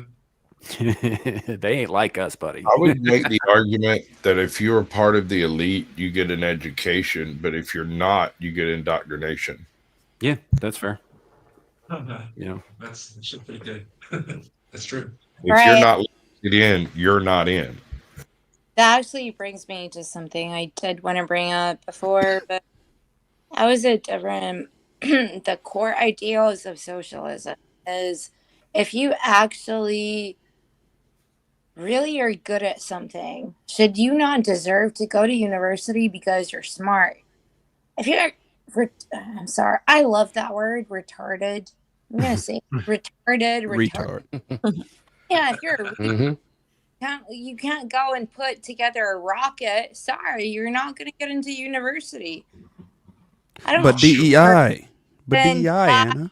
It's that was what the initial thing about what Marx was saying. This is why I think it's really important to understand these things, because these new age communists don't understand. It took work, it took effort, it took education to be able to actually make something out of yourself.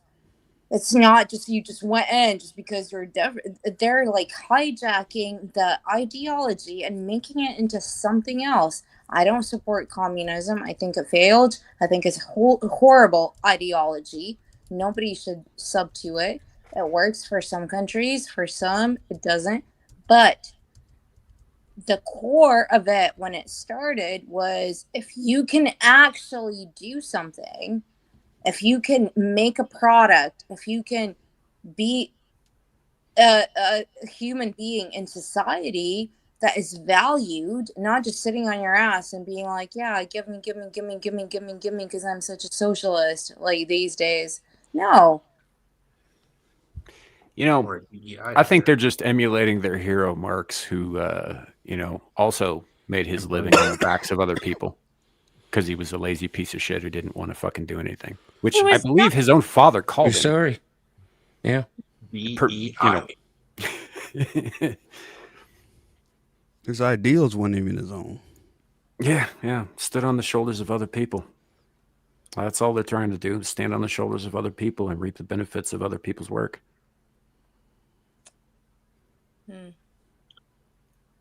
Random question, but are there such thing as DEI doctors?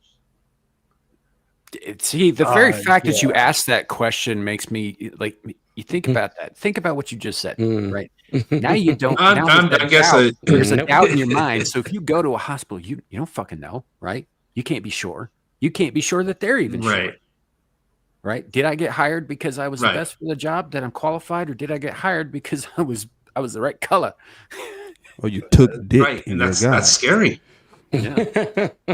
And that's scary. Imagine you got a DI doctor. They exist. I've seen it. Yeah, I know they exist. I was just making a point. It's like now you can't trust any of them.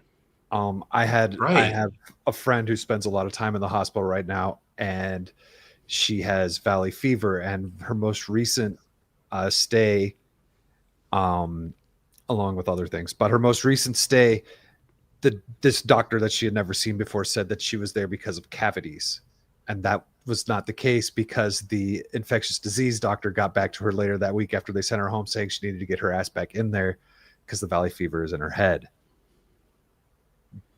What? These hospitals are inept now. We're all gonna die. That is, oh no, that's so bad. That is terrible.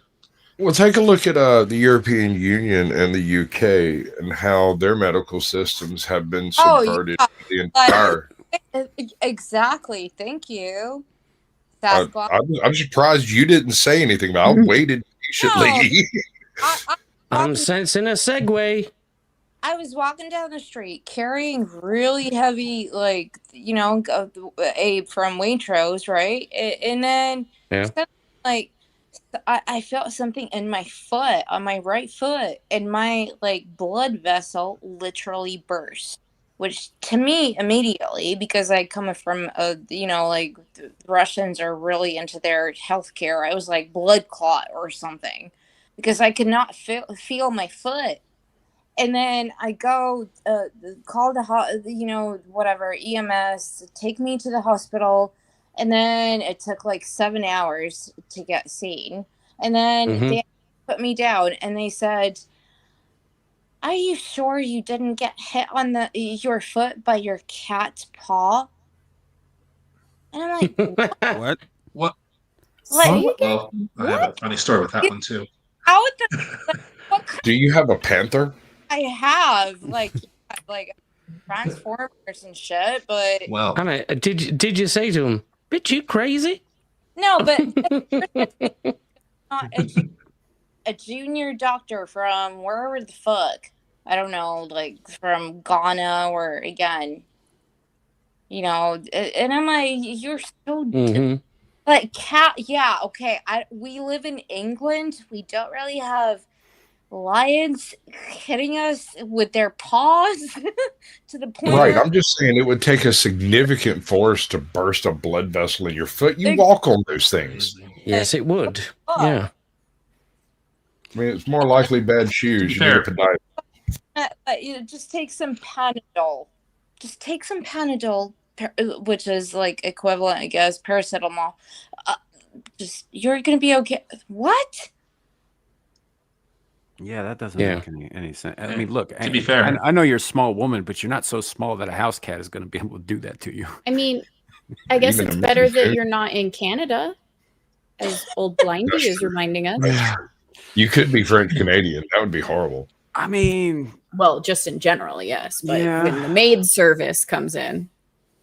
Aaron Laura says, in 2020, I went for a surgery, and in the forms, instead of asking if I were male or female, it asked if I identified as I was born and how did I identify. I stopped trusting all medical facilities after that. That is a fair point because dumb bullshit. Because male and female biology are dissimilar, right? Bigot. Facts. Fine. Yeah, how dare you? Okay. Whatever. That they are. The fact is they are. The dosage in medications is going to be different for male physiology versus female physiology. If you get that fucking wrong, right, you could kill somebody. Yep. Absolutely. And somehow these hospitals and these doctors and these administrators, they go, "Oh, well, you know, it's better to not offend anybody rather than open ourselves up to multiple malpractice suits because we fucked up because we didn't ask the right questions." Are you saying that a man testing positive for pregnancy that's not a cancer? Dude.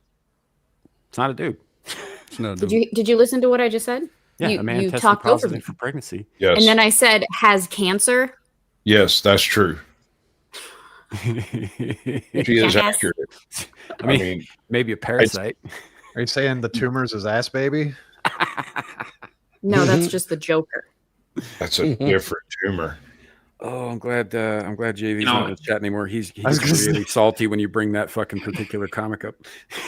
I don't understand why. It reminded me of a situation I ran into when I was a kid, because I had a very bad allergic reaction, which like literally swelled my eyes so shut. The doctor asked me, he took me privately, in an area. He's like, "Did your parents hit you in the eye?" It's like, I told him, "No, I just had an allergic reaction." He's like, "Are you sure?" That's what it kind of reminded me of when Anna told her story. You knew good and well that when that doctor's a shit starter. Reaction, it came out of hey, because everything swells. Yeah, you should have told me you got hit in the eye by one of those punching shrimp. Oh, the shrimp. Yeah. Yeah. It's like, I was allergic to I punch in the eye by a shrimp.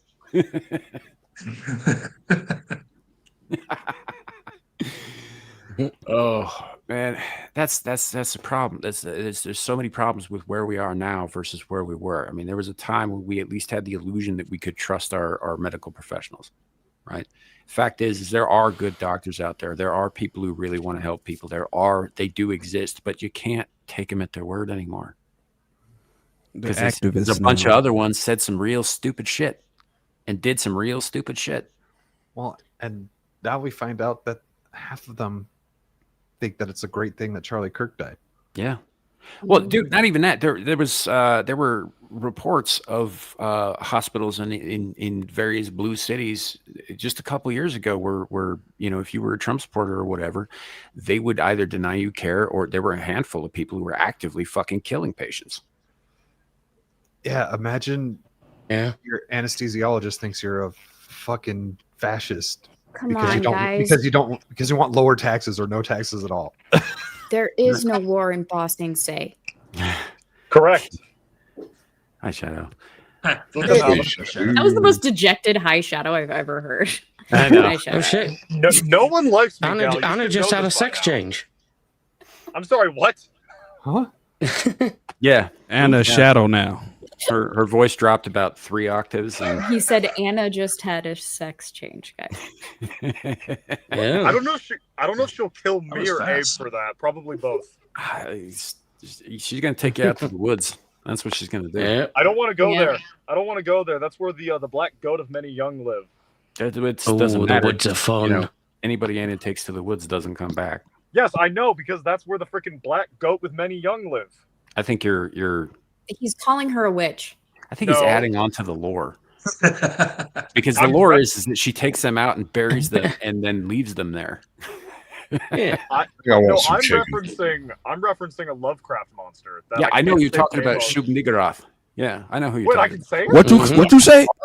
I said Shub Niggurath. Yeah. Oh. He said it with an accent, so it's fine, guys.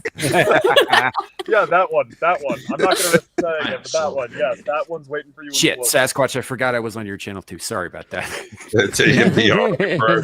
At least half of my viewers are aware of H.P. Lovecraft. They could probably quote the entire mantra. Right? They're weirdos.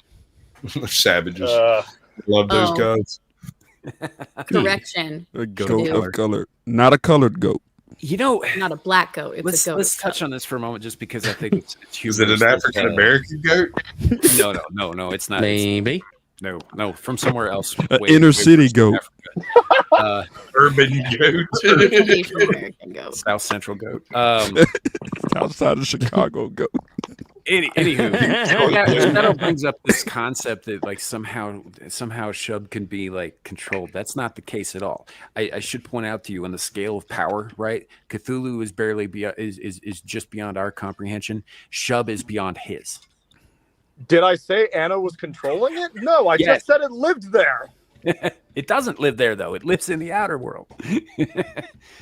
It manifests partially there. You really need to read the lore, man, because it's a lot out here beyond the perimeter. There are no stars. We are stoned, immaculate.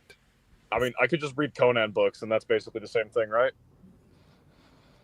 No. Or no, because Conan actually kills them. No. No.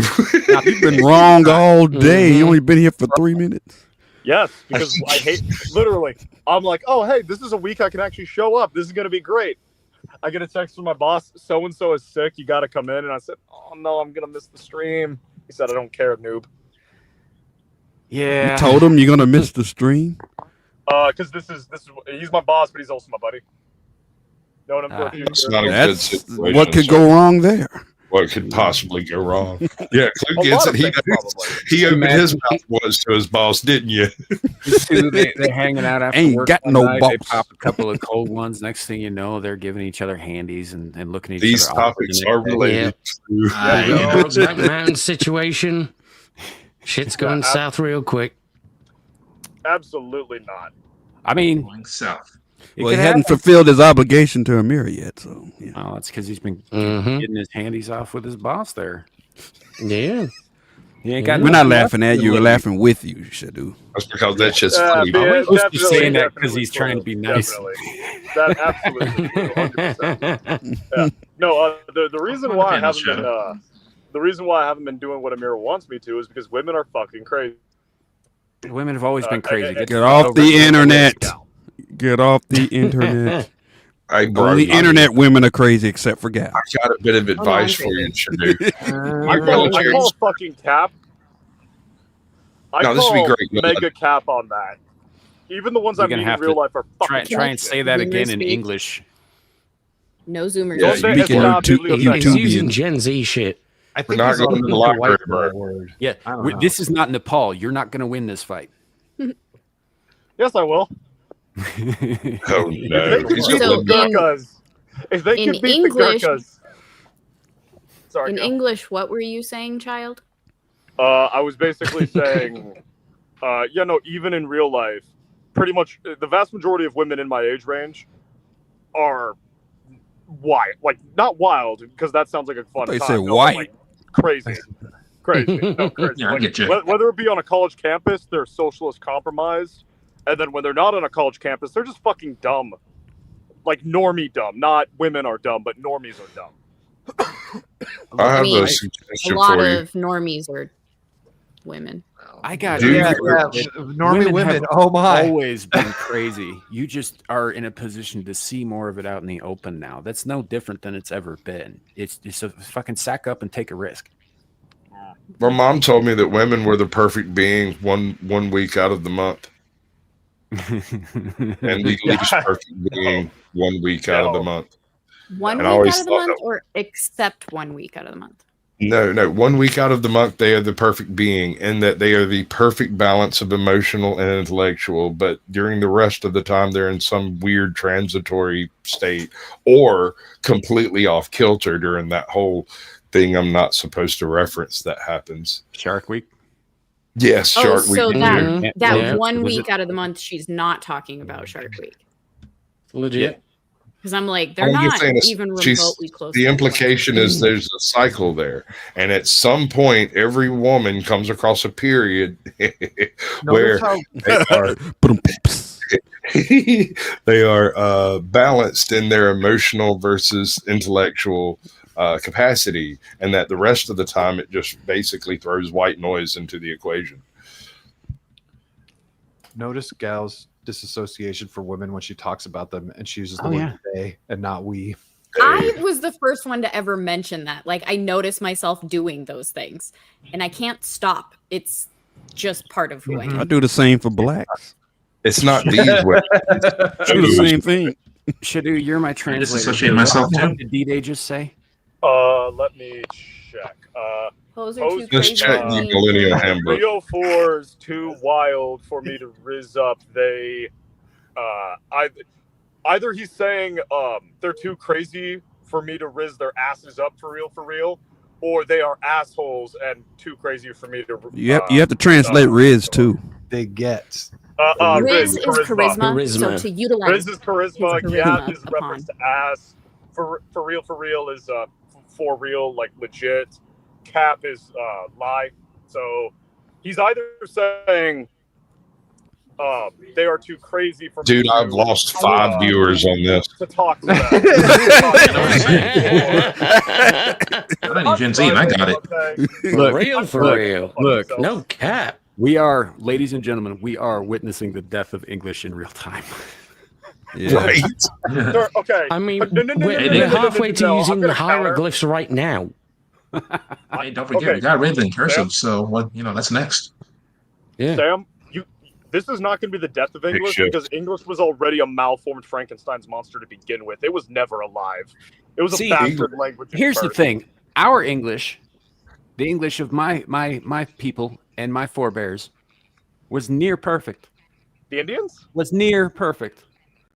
The Indians had English.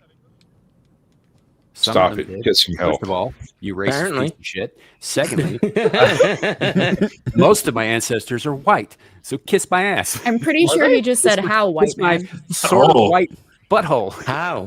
For now. Okay. That happened. Yeah, it did. That was a conversation. My starfish And that got me 2 viewers, so we're doing Stop good. it, Dead ass. Dead ass, no cap, bruh. I know, that's super good. Anyway. Yesterday. That took a turn. She is correct. Oh, she said no amount of sweet talking gets the gals because they're effing insane today. I mean, yeah. She does it too. See, Static? She's doing it too. Here's the thing. No. She was referring to gals in a third party reference. She could still be including herself in that group. I think she has before. But she should say those gals. Look, there are problems. There are problems, right? Especially with the younger Western girls, they all tend to be like fucking crazy, because they spend too much goddamn time online. Yep. Same as we do. This is my advice for Shadow. Do your military service, come back and find an Amish community to join. Minus the Amish part, that's basically the plan right now. Well, I'm just saying, Amish girl will have never seen a freaking cell phone except for like 6 weeks during the razor. Yeah, while she was on Greyhound. You do have to make certain caveats for this. I mean, they do own soap, so there's that. No, I'm sorry, those are the Mennonites. There's one sect or other of them that doesn't believe that it still believes that washing gets rid of the stuff that keeps demons out, so they don't do that. Are they Indian? No. Damn it, they're also not Amish because they drive vans and shit into town to pick up supplies. So, gotcha. But you can smell the whole van coming from about a half a mile down the road. It's pretty rank. Do you remember that discussion we had about hippies? It's kind of like that, but different. Yeah, kind of like that, but they're better dressed. Yeah, better dressed and more well groomed, but not exactly cleaner. Yeah. And they don't have a problem with buying Dodges. For some reason. Why are they all driving caravans, man? Those things went out like the mid-90s. What the hell, bro? You could still fit like 8 Amish dudes and their hats in there. The hats are the hats need their own seat. So, I mean, they got some It was wide the rim early aughts, Squatch. We still drove ours. Yeah. Oh, man. I'm just saying, they're still driving them. It's 2025, sweet cheeks.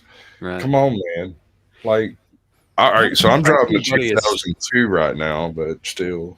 You mentioned hippies, though, and I respect it. We were talking vans, and it occurs to me, I don't know why this has never once crossed my mind in the past before when talking about hippies, but the fact that they have a proclivity towards Volkswagen in particular seems kind of counter. No, actually, if you think about it, dude, ironic. That's the same side. Really? Well, it is now for sure. Yeah. Right. You ever hear those rumors that the first Volkswagen had like seat covers made of human skin, kind of thing? Nope. All you. Oh, was that just me? A little bit. Seems like I said it was a rumor. I don't have any verification of this, but I have heard that the first Volkswagen was upholstered in human skin, human leather. I'm going to press X to doubt. Again, just a rumor. I would hope so. Yeah. Is Mangala involved? No, he was busy. Oh. What's the source? Rumor. Yeah, like I said, rumor. I know a rumor, but surely it stems from something, right? I mean, probably the fact that probably a woman. I mean, could be. I don't know. They're the all mothers of the grapevine. If you're gonna, as a nation, figure out a way to not only, to like mass produce death, but to streamline it, right? Then why not use what you got left over? If you got anything left over, not everybody got incinerated. That's all I'm saying. Well, as Benjamin Franklin once said, waste not, want not. So maybe they took that to heart. Reduce, reuse, recycle. Yeah. It's not, you can't, that's not acceptable, bro. Like, there's a whole ethical issue in the middle of all that. I'm not quite certain what it is because I don't care, but I'm aware of people bitching at me about it when I mentioned it. I mean, I'm not saying that we should go back to that or anything. That's not at all where I was going. I just said that I'd heard a rumor that the first ones off the line might have had a little more human touch to them. Is all. Human touch. Now he's tough now. Someone needs now he's Batman. What was that, Village? Did you say something? No, I didn't say anything. Oh, okay. Private chat. I said someone needs to head out. Gotcha. Okay. You know what? Honestly, we've kind of devolved and gotten away from the point, which I think is probably healthier for us as a group anyway. Yeah. Laughter is good, but so this is probably a good place to end it on kind of a high note, talking about human skin seat covers in Volkswagens. I thought that's the fucking high note this week. I thought just before we leave, we'd cover what's going on in the UK. Right. And then we'll call it. That's true. So in that case, Sasquatch, I might need your help. Because Gal has to dip out. I got you. Bye, Gal. She's always leaving us. I'm sorry. Show your shit before you go. I did not start Sherlock Holmes last Wednesday on account of certain situations that would not be good to read a murder mystery on. So I will start that this coming Wednesday on my channel, Green Haired Anti-Liberal, on Rumble and YouTube. Otherwise, find me on my socials under the same name. Cooking the Books continues. That's the next thing I'll be doing.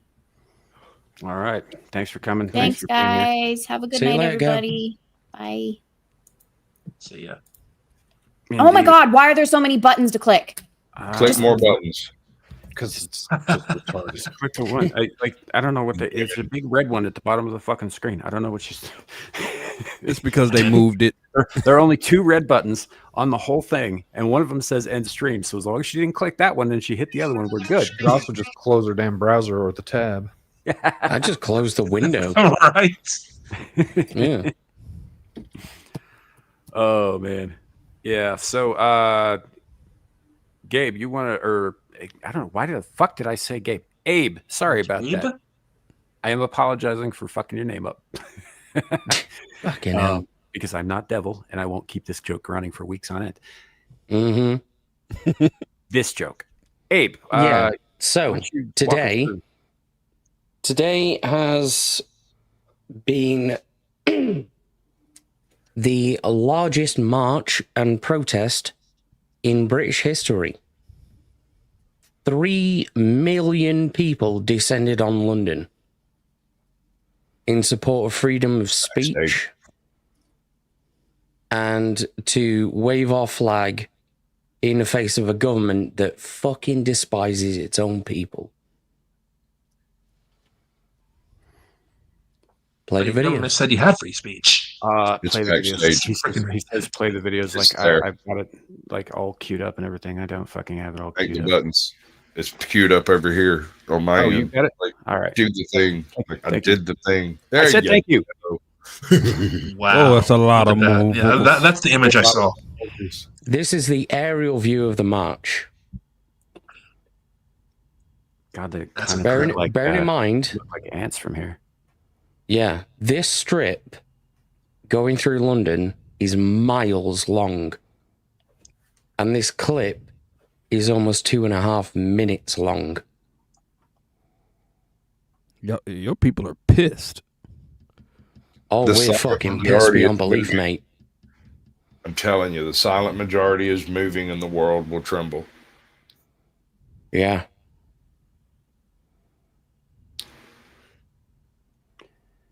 I was actually worried for you guys, but I'm a little hopeful. Yeah. Freaking wild. And I wonder if cell phone service working in the crowd. Got all these signals going up at the same time. I don't know. I think it depends on who's on deck first. I think you got a importance tree, so to speak, where if you start your stream first, you get a signal, but people who add on don't. Yeah. This wasn't even the full amount of everybody who turned up. Yeah, These are the people who turned up first. Mm-hmm. You know? Yeah. And they managed to keep it peaceful too. Yes. Imagine that. You get a whole bunch of white people together and they're just chill as fuck. Can't argue with that. You know, statistically speaking, there's I can't either. 14 heart attacks. There was one incident. I think I may have linked it. Yeah. It's later on. We'll get to it. But the police, for some reason, decided to block the previously approved path of the march. How are they going to control this at all? Why? They couldn't. I think they literally just got marched over. Yeah, but the reason they did it, I think, was to try to portray this as some, aggressive, violent, negative protest. So they placed a bulwark of police and then filmed them basically marching over the police, so they'd have the footage later to be like, these vile right-wing terrorists have just marched on the Capitol like a mini January 6th, except if you look at this, there's no controlling that. Yeah, if those people decide they're going to riot, you're fucked. Yep. Yeah. Just sit back and watch. This is one of those moments 3 million where people. It's a miracle that they didn't just think to themselves, whilst that there was are more happening, of us than there are of them. Whilst that was happening, the BBC was reporting them as a bunch of far-right neo-Nazis. Bingo. No surprise. And they were hoping 3 million. They were hoping when they marched over the police that somebody would take a swing, that somebody would do something violent, that they could get that gotcha clip that they've been itching for. Yeah. And that's why they're stringing us all along over here too, in the same manner. So the next 2 clips are just like crowd footage. The next one's queued up. Yeah, there we go. I'm going to play them all muted. St. George is in his house. Good for London. Like, yeah, really. This is... Oh, that's a St. George flag. This St. looks like George, Union flags, Scottish flags, everything. Yeah, this looks like an army going to war back in circa 1300. This looks like something you would see during the 30 Years' War. No, 100 Years' War. Well, they're missing I saw Trump. I saw Trump's name. I saw that too. There was a Welsh flag. Yeah. That's a Cornish Christmas tree. flag. Trying to arrest people for those flags before? Yep. Yes. Yeah. Yeah, St. George. There is St. George. Do it this time. This is good to see. So I got a couple of YouTube channels that I follow, and one of the guys woke up this morning doing a live stream, and he was like, well, we're going to go see if anybody shows up for this thing. And like 20 minutes later, he was literally packed in like a sardine going, okay, I think people have showed up. But it wasn't it wasn't violent in any way at all. There was just so many people there that they were literally standing room only. If you tripped, you're very likely to get trampled, but they probably wouldn't trample you because they're English. Yeah. And why would there be violence? These are all people who actually have things to lose: careers, families, homes, pensions, reputations, relationships.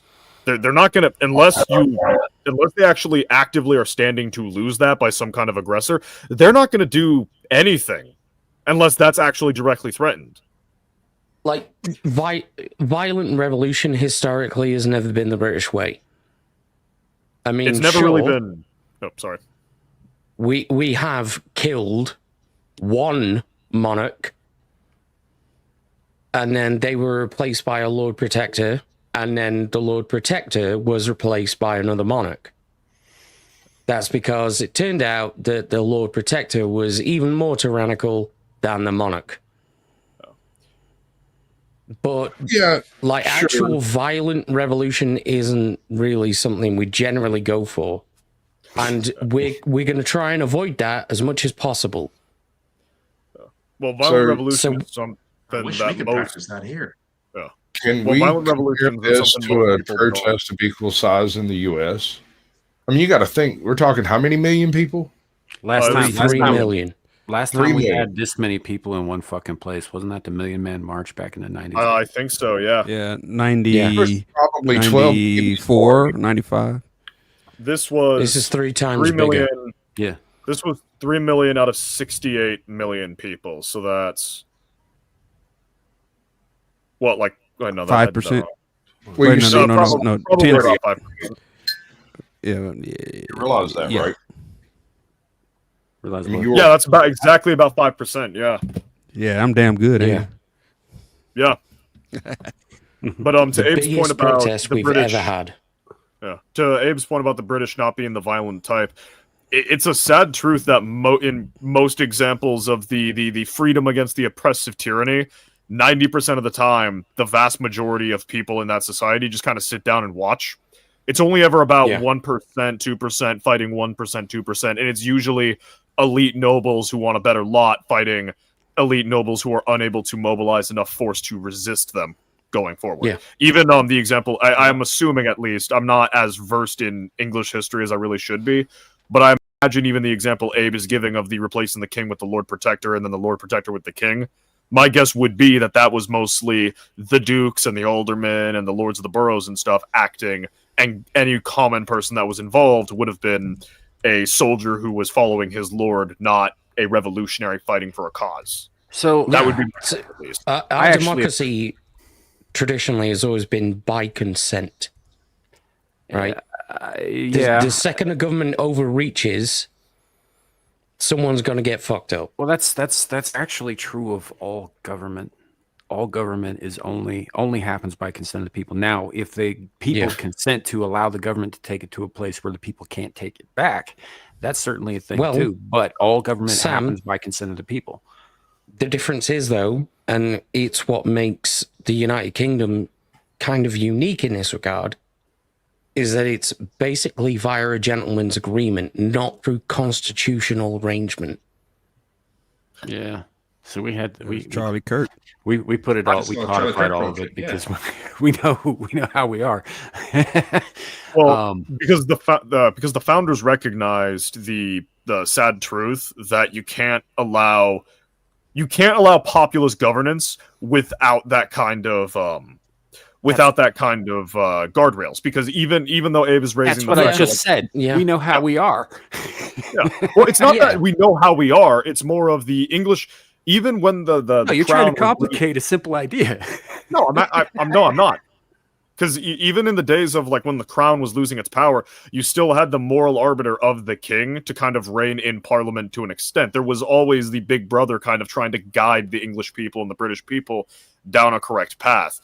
The Americans, we didn't have that. We were a bunch of savages in a single trench coat. We needed the Constitution as a guardrail, or else we would have descended upon each other within a generation. We did not have a king. We did not have a direct line to God or a moral arbiter, if you don't want to approach from the religious angle. So we needed to make one that, albeit is about as real as France. If we stop believing in it, it stops having power, which, to be fair, we kind of stopped believing in it, so it's lost a lot of power. What do you mean? Does anyone here have a you mean the decent French system or France itself? The country of France. If every single person in the world stops thinking France is a real country, then it no longer can gather taxes. It can no longer exert military because it is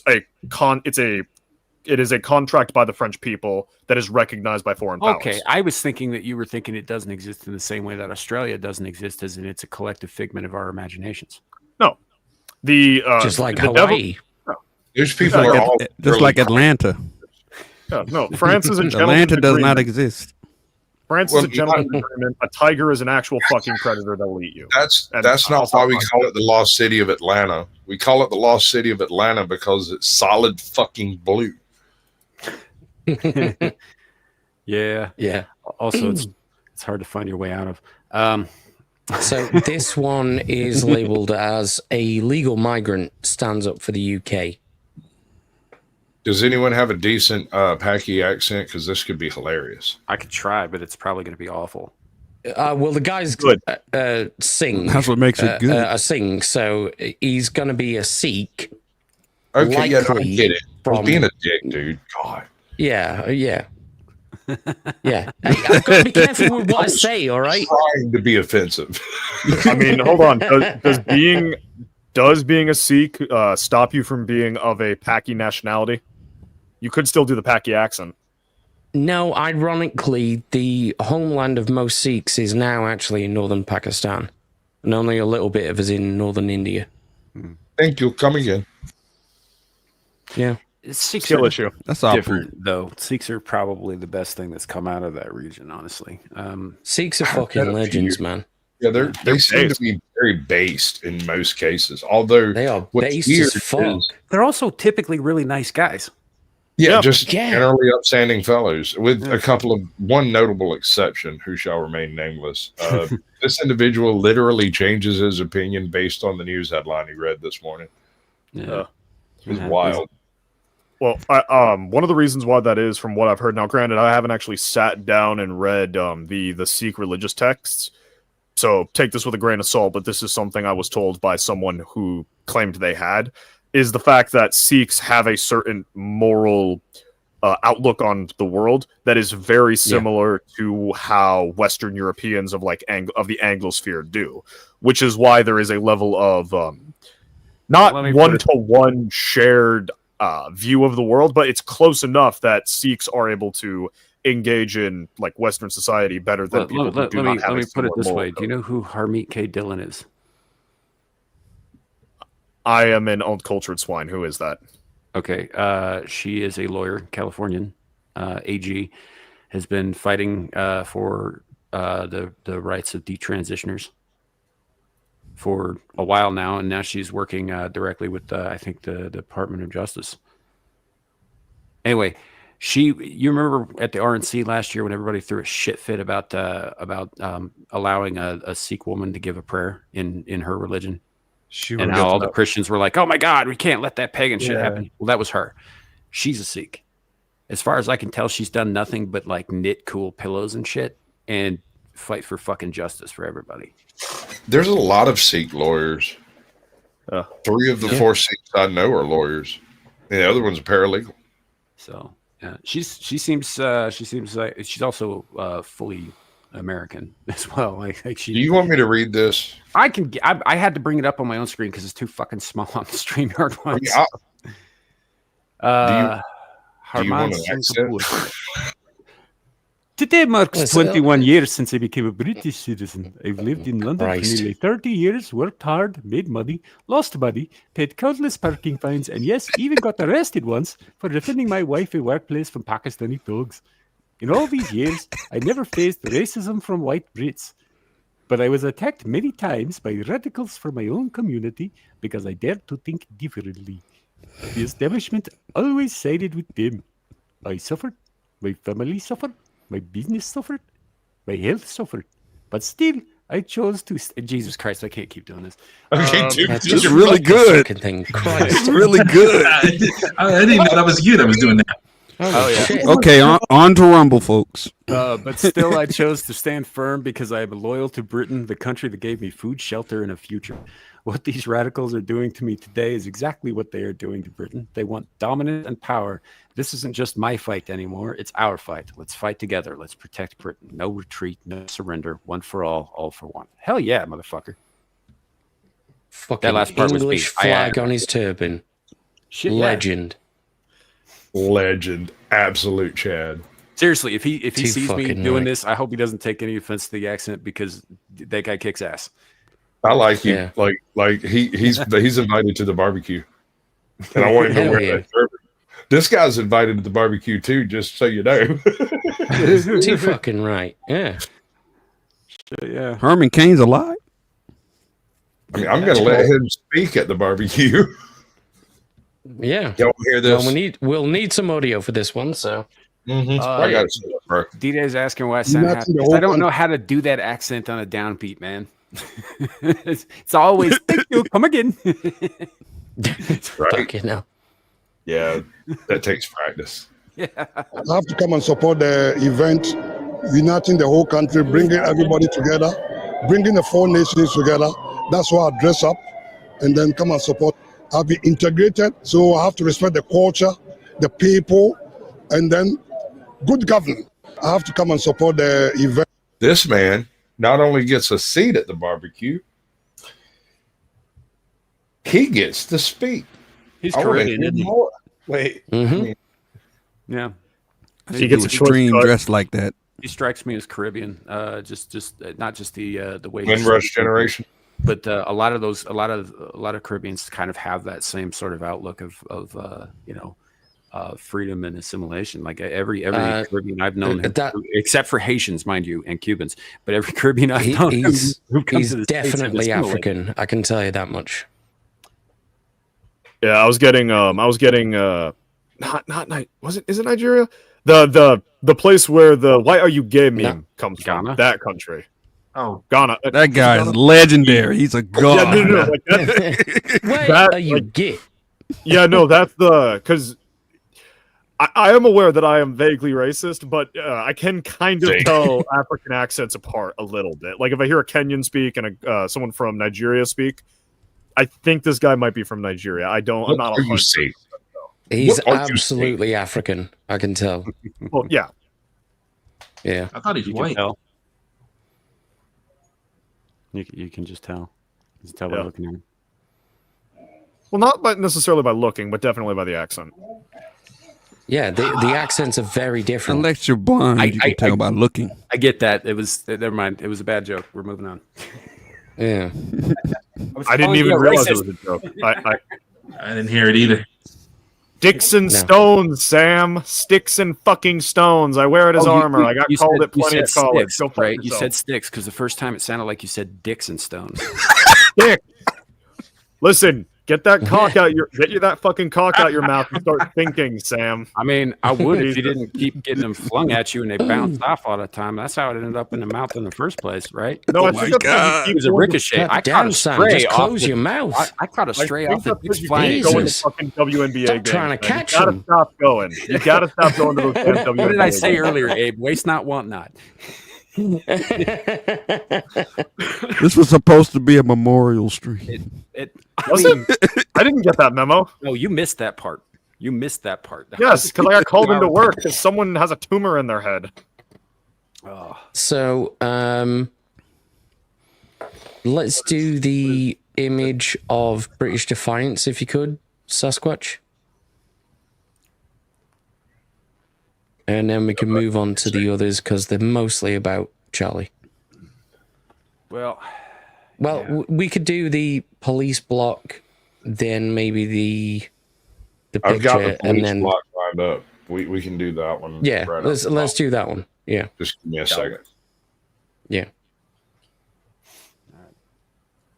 Sorry about While they're doing that, Static, what's the dog's name? Splinter. Splinter.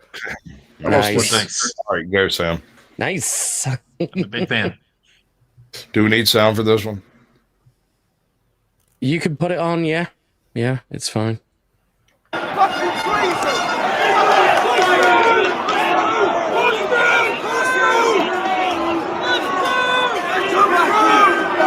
This old hooker just comes walking through. Right. Didn't I say see some of the same bitches out fucking last week? Oh, Wait a minute, who started all this? Oh no, this is the cops trying to stop them from going down the agreed upon route. Yeah. How you gonna stop 3 million people? Okay. Abe mentioned that earlier. This is far right activism. Flu, do you want I don't even think the Hulk can stop 3 million people. Clue, it's actually really easy to stop 3 million people. You just create a new set of problems afterwards, though. Some of these same bitches, I guarantee, were in those videos of just dancing and shaking their asses and shit with a fucking crowd of immigrants last week. Probably. I want you to notice this You start your OnlyFans career your way and let them start theirs their way, Sam. Pay attention to this old chick here and the chick that's walking with her. And I think this chick and that chick are the two. This is actually a woman kind of tripped over and falling down.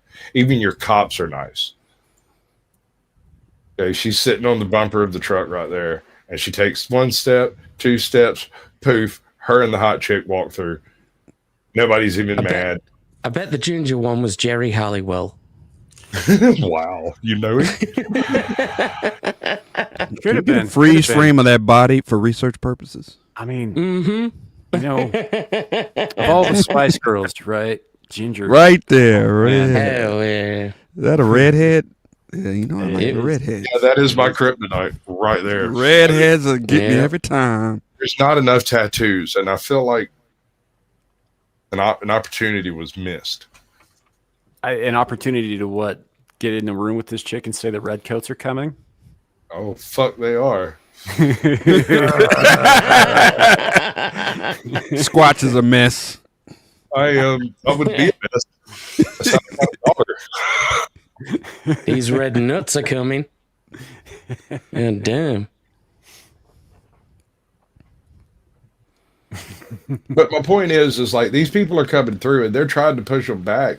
But I mean, it's not the scrum you would get here. I mean, here you'd have freaking pepper spray and rubber bullets and the whole bean bags and yep. They've been popped off a flashbang and some gas. If you're in the wrong part, try they have fucking Sherman to be tanks out there. As violently polite as we can. Well, I also think I think Abe made the point earlier. They were trying to get the video clip of white people beating up the cops so they could justify further retribution later on. And you can't really do that when the way you get the clip is you have dudes in full freaking riot gear beating people with wood shampoos, hitting them with water cannons, sicking the dogs on them, which is how you stop 3 million people, by the way. You don't need to stop all of them. You just need to get about a couple hundred. That won't deter us. How'd that work for Nepal? It worked pretty damn well for Napoleon. Buckshot with cannon this fucking week.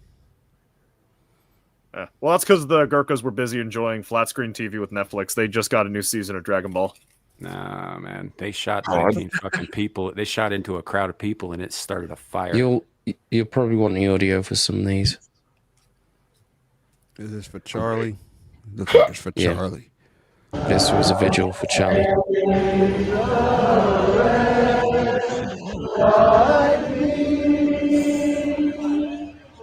So bad that song's not public domain.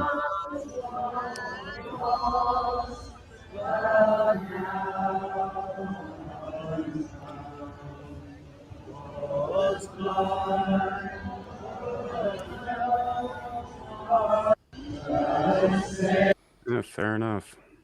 I'm honestly surprised. There was chatter online of going to events like this and doing everything they could to disrupt it, but I haven't seen anything of that actually happening. As far as I know, most of any vigils that have taken place for Charlie Kirk have been largely unmolested. I'm just going to let that sit there for a minute. Well, because they probably were planning something, then saw that video of a dude driving by and shouting "fuck Charlie Kirk," getting dragged off his electric scooter and getting his shit rocked. And we're like, oh, the right's going to fight back? No, I'm not going to go do that. I might get hurt. If anyone ever tells you that Charlie Kirk's life doesn't matter or nobody outside of the US knows about it or anything like that, tell them to get fucked. Right. Yeah. You know it's coming. No, that's the dichotomy that doesn't exist here. You're not looking at the right. When you got 3 million people showing up to do something, that's not right wing. I don't care how you cut it. That is bipartisan. Exactly. This is the silent majority that has just been sitting around suffering under the oppression of everything that's been happening since 2020 or so and just letting it happen. And they've had enough. They need to take fucking note before shit gets kinetic. Yeah. These are patriots that are sick of being broke, of being oppressed by their own government and having no recourse. Being called predators, being called the enemy, fascists, all these names, all these ists and phobes and shit. Yeah. Abe, I do slightly agree. It's not their government; it is an occupation government by the globalists, by the globalist elite. It's not the government of the British people. Yep. Yeah. If it was a government of the British people, you wouldn't be having half the fucking shit they're dealing with. Absolutely not. No, we wouldn't be doing any of this bullshit. You wouldn't have to.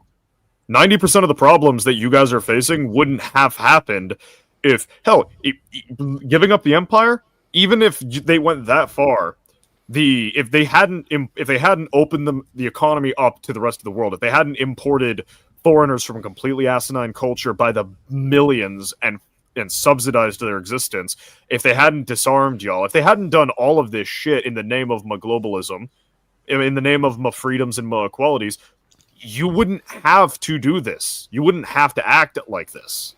Yeah. And they wouldn't be facing a massive freaking revolt by a bunch of angry Brits. Well, the last thing I sent in the chat there was of the South Korean demonstrations for Charlie. And this is from Benny Johnson. Oh, yeah, I saw that. Yeah. There's someone else. So these have been happening all around the world, you know? Yeah. Wow. I didn't know that had such a reach.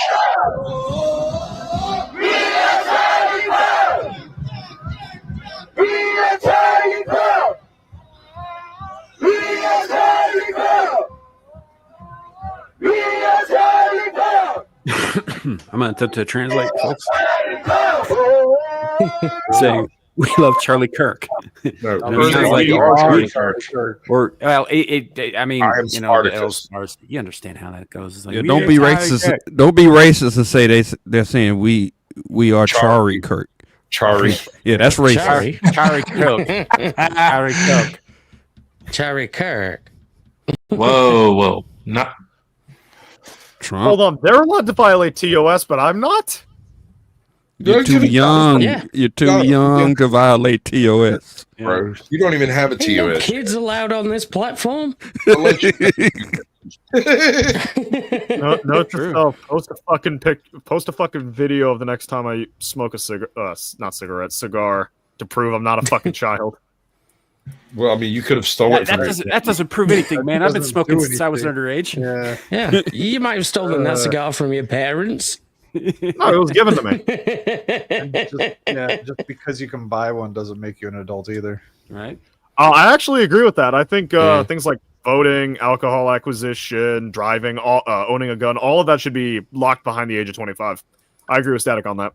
Wait. I think voting should be past college age. Like, 25. Most people out of college by then. I think you should be a property owner. Property owners should be, should be. Oh, you guys, I don't think, Sam, I don't think I can be on a stream with such liberal positions. 25 is the minimum age for voting. You got to be a landowner. That's so damn liberal in my opinion. We got to make sure no kids are voting. No kids are voting. That's why we keep shooting came out of indoctrination. Because he's our far right extremist, so that you could look at us and be like, hey, these guys aren't so bad. Yeah. Shadow's like, if you're not at least a 50-year-old property owner in ancient Greece, get out. Even that is not extreme enough. No. You got to be 30 to have sex. No. I mean, that's what Shadow said. No, you have to be Shadow to get a vote. He has the same political that I do. I believe we should all do what I say, but if we're not going to do that, we're going to have to figure this voting thing out. It's going to have to be fair. I don't even think I should be allowed to vote. He takes the same position as veterinary, right? Like, it's a democracy. One man, one vote. I'm the man, so I have the vote. I'm that man, and I get that vote. Yeah. Exactly. What's a little bit more extreme than me? Then I do not believe in a monarchy. I do not believe in total autarky. I just I believe it's such a strict rule on voting that even I don't think I deserve the vote.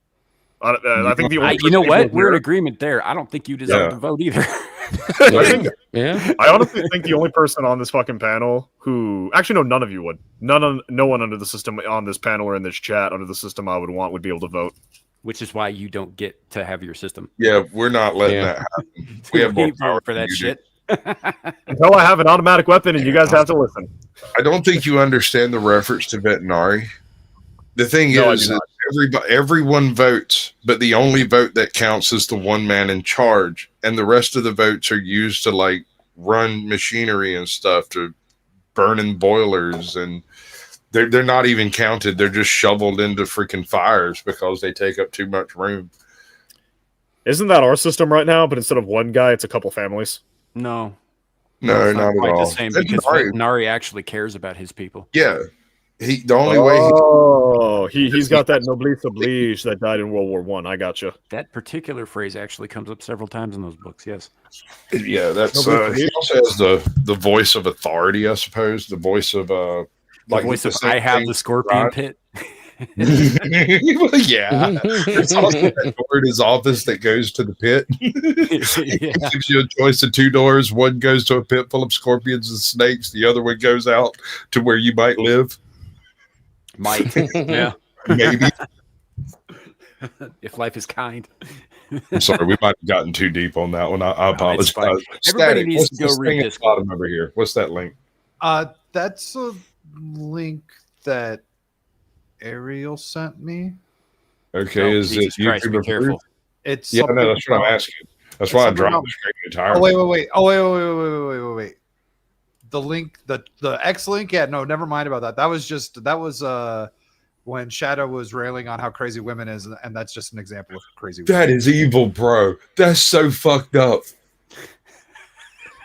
Good God, this is why I don't do Twitter. This is the reason you never see me over there, is because this is the reason I have to email him the links of this show, even though he's got access to where I post it on fucking Twitter for the rest of you guys. In the end, even Charlie leaned left. Oh my God. The women shouldn't vote, and the why are people voting meme. Yes, I saw that. I find myself agreeing with George III more and more every day. What? Nothing happened today? Is that what you wrote in your diary? Nothing of significance occurred? No, the why are people voting part. That one. All right. I think rather than bring that up on the screen. Valid. Probably. No, I'm not doing it. I won't do it. No. No. This is a good time. This is a good time to bring it to a close. We're almost at 3 hours anyway. It's fine. Listen, I appreciate all of you guys for showing up. I honestly didn't know how many people were going to show up today, because the headliner topics were something that everybody and their dog is talking about, and nobody wants to.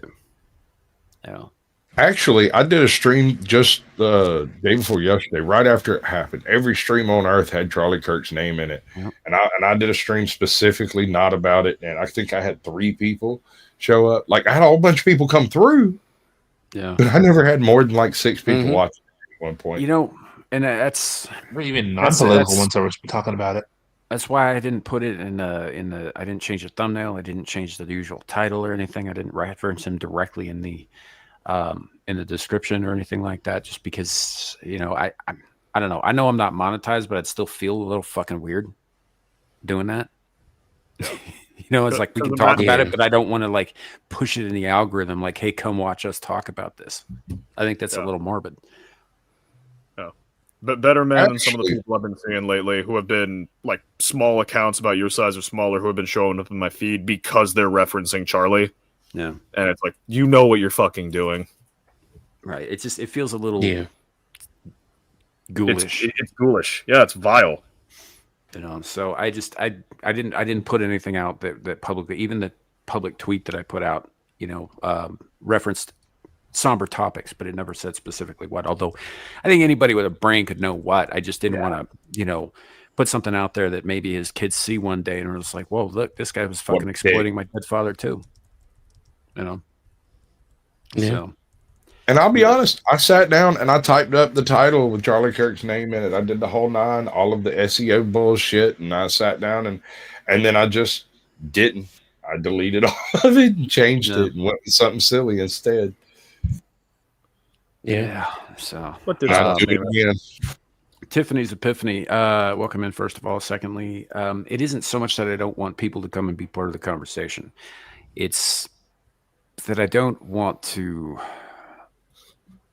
I don't know. It's kind of hard to explain. I don't want to advertise it as we're talking about this thing. Frankly, people who watch this show will either show up or they don't show up, and you know, there's not a whole lot to do about that anyway. So I put Kirk's name in my description. I said, "Rest in peace, Charlie Kirk," and then also Irina Strebokowska, whatever. Zorutska. Yeah, Zorutska. And that was it. Yeah, and I get that too. And it just seemed like a line like right where I was at in my head. I didn't really want to cross that just yet. Right? Yeah. I don't know. I don't think I'm making any sense about this, but I do appreciate you guys showing up despite that, because I honestly wasn't sure. I didn't even know if I was going to be the only one up here. Would have been a much shorter show. No, you would have just pulled in a mirror. You would have just pulled in a mirror, tossed a link into the chat, and we would have gotten. That will never happen on this channel. That will never. He has happen. never done that before. No. Ever. Why would you never do that? The chat is great. Because You got like he doesn't do open panels. Let me tell you this, kid. Okay, and this is going to sound kind of fucked up, so bear with me. But this is not BlackTube. Who? A section of YouTube that is absolute chaos. Clue and Zillage know exactly what I'm talking about. And so anytime I show up, I don't open my panels to just everybody because I don't want that kind of chaos. And Amira picked up that bad habit from a particular channel on BlackTube. Lapeef. It has not always gone well. That's all I'm saying about it. Yeah, So, there are some characters. There are some people. I tell you about the time that they let up somebody on one of her panels who just showed a bunch of fucking really graphic porn perpetrated on a Muslim girl that immediately got their channel nuked? No, I did. No, thought that happened to Courtney. I thought that happened to Courtney. That happened on that Sunday show that Amira was doing. So it happened twice. It happens often, bro. Yeah, I mean, but my point is that's why you don't just fucking open the link. there's a whole bunch of systems I use for panels to protect myself and others, because a lot of the people overlay my channel. I do overlays, voice confirmation. Most of the people I'm willing to let on panel, I've at least emailed or had some backstage conversations with.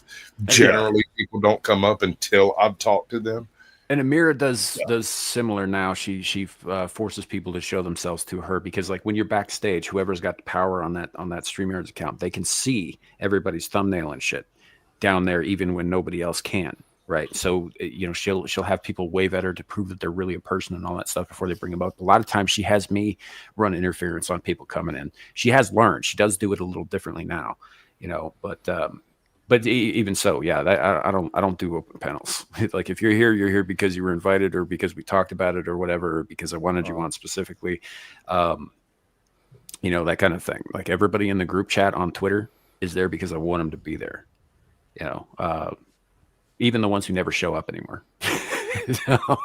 Yeah. See, I thought you forgot to ban me. What? No, if I was going to ban you, dude, you'd never see the light of day on my side of the internet again.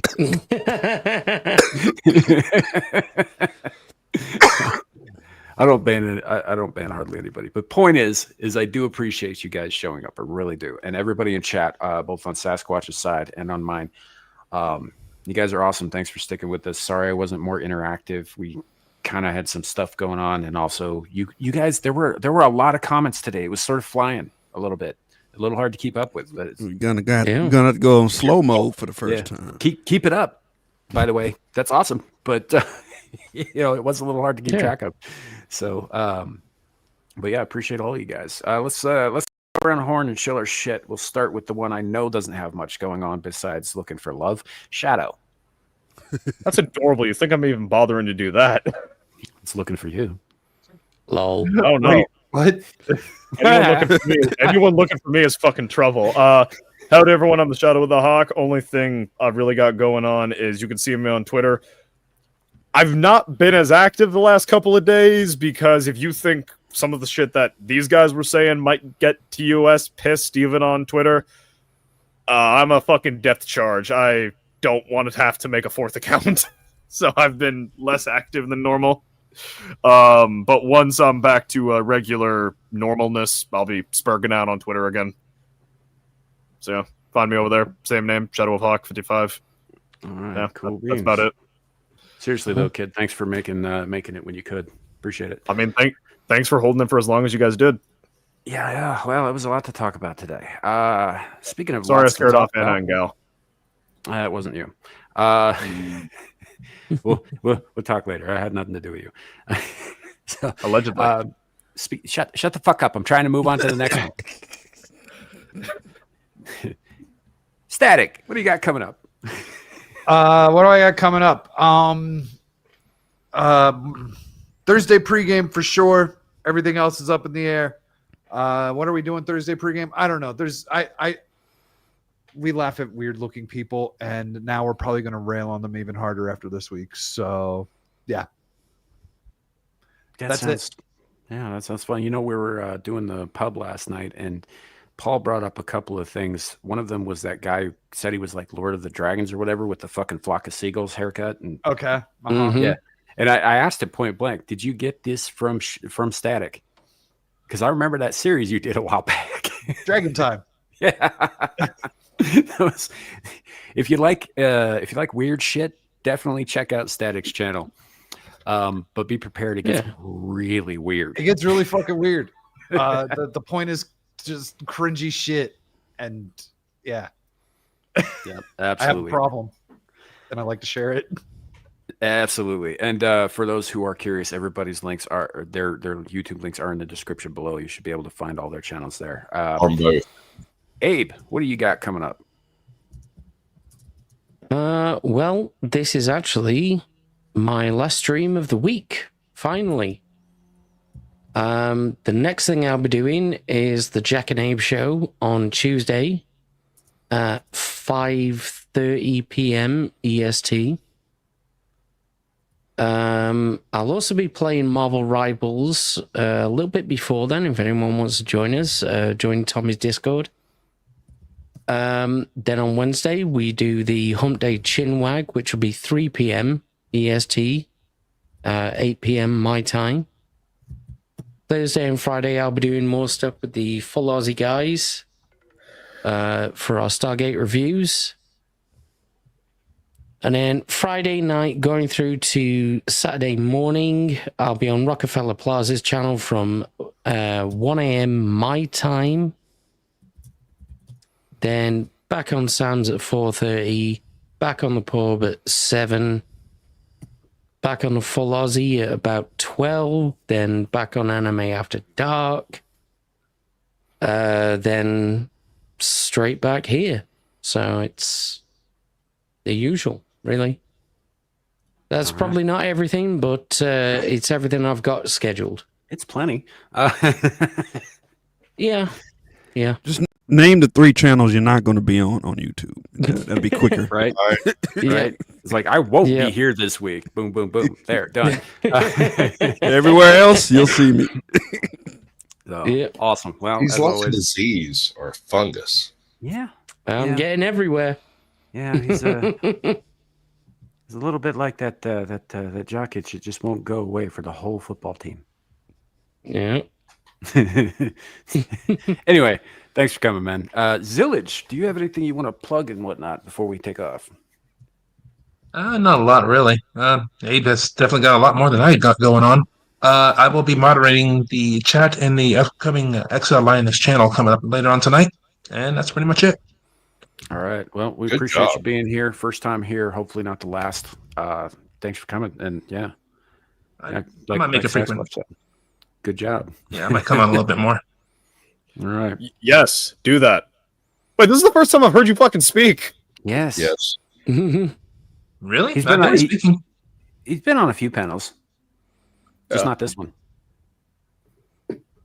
Also, he's been talking the whole time. You've only been here for like fucking 48 minutes, dude. Yeah. Yeah.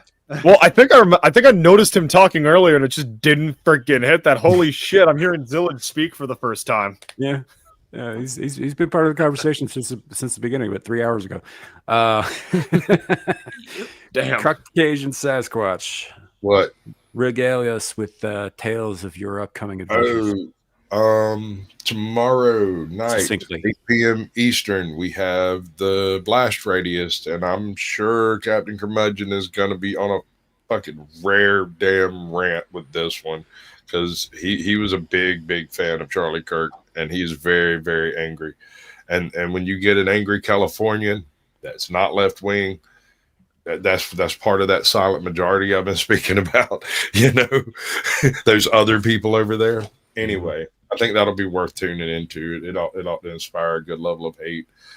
Tuesday, the Naughty Corner, Sans Naughty Corner. We don't know what we're going to call it, but something's going to happen over there. She's in flux with what she's doing, so she'll let me know what to call it later. But that's at 8 p.m. on Tuesday Eastern, always, of course. And I'm going to do a couple of little popcorn streams here and there, mainly going over various panel sphere drama bullshit. You know, basically, I'm going to do I'm going to pick apart what people say and make them look stupid for it. That's my plan. Sasquatch is kind of like our Australian Abe. He's on everybody else's channel too. Dude, I'm not even out front on most of them. I said Australian. I didn't mean Australian. I meant Georgian. I was wondering about the Australian thing. I'm like, what the? I was going to say what? I don't know. I don't know where that came from. He views Georgia as down under and imaginary, because Australia doesn't actually exist. It's hot and sweaty like jock itch. That's true. My jock itch has a reword, but they're complaining about it. I wouldn't mind if we just start sending all our criminals to Georgia. Well, yeah, that's pretty much what happens every time a hurricane comes through. They all come up from Florida. Yep. Katrina took part in a lot of them. Fair enough. All right. Well, that sounds like a plan. And do go check out those other shows that Sasquatch is a part of. And by that, I mean the Naughty Corner and Nuclear Blast. The Blast Radius. The Blast Radius. Shit. I can't read, apparently.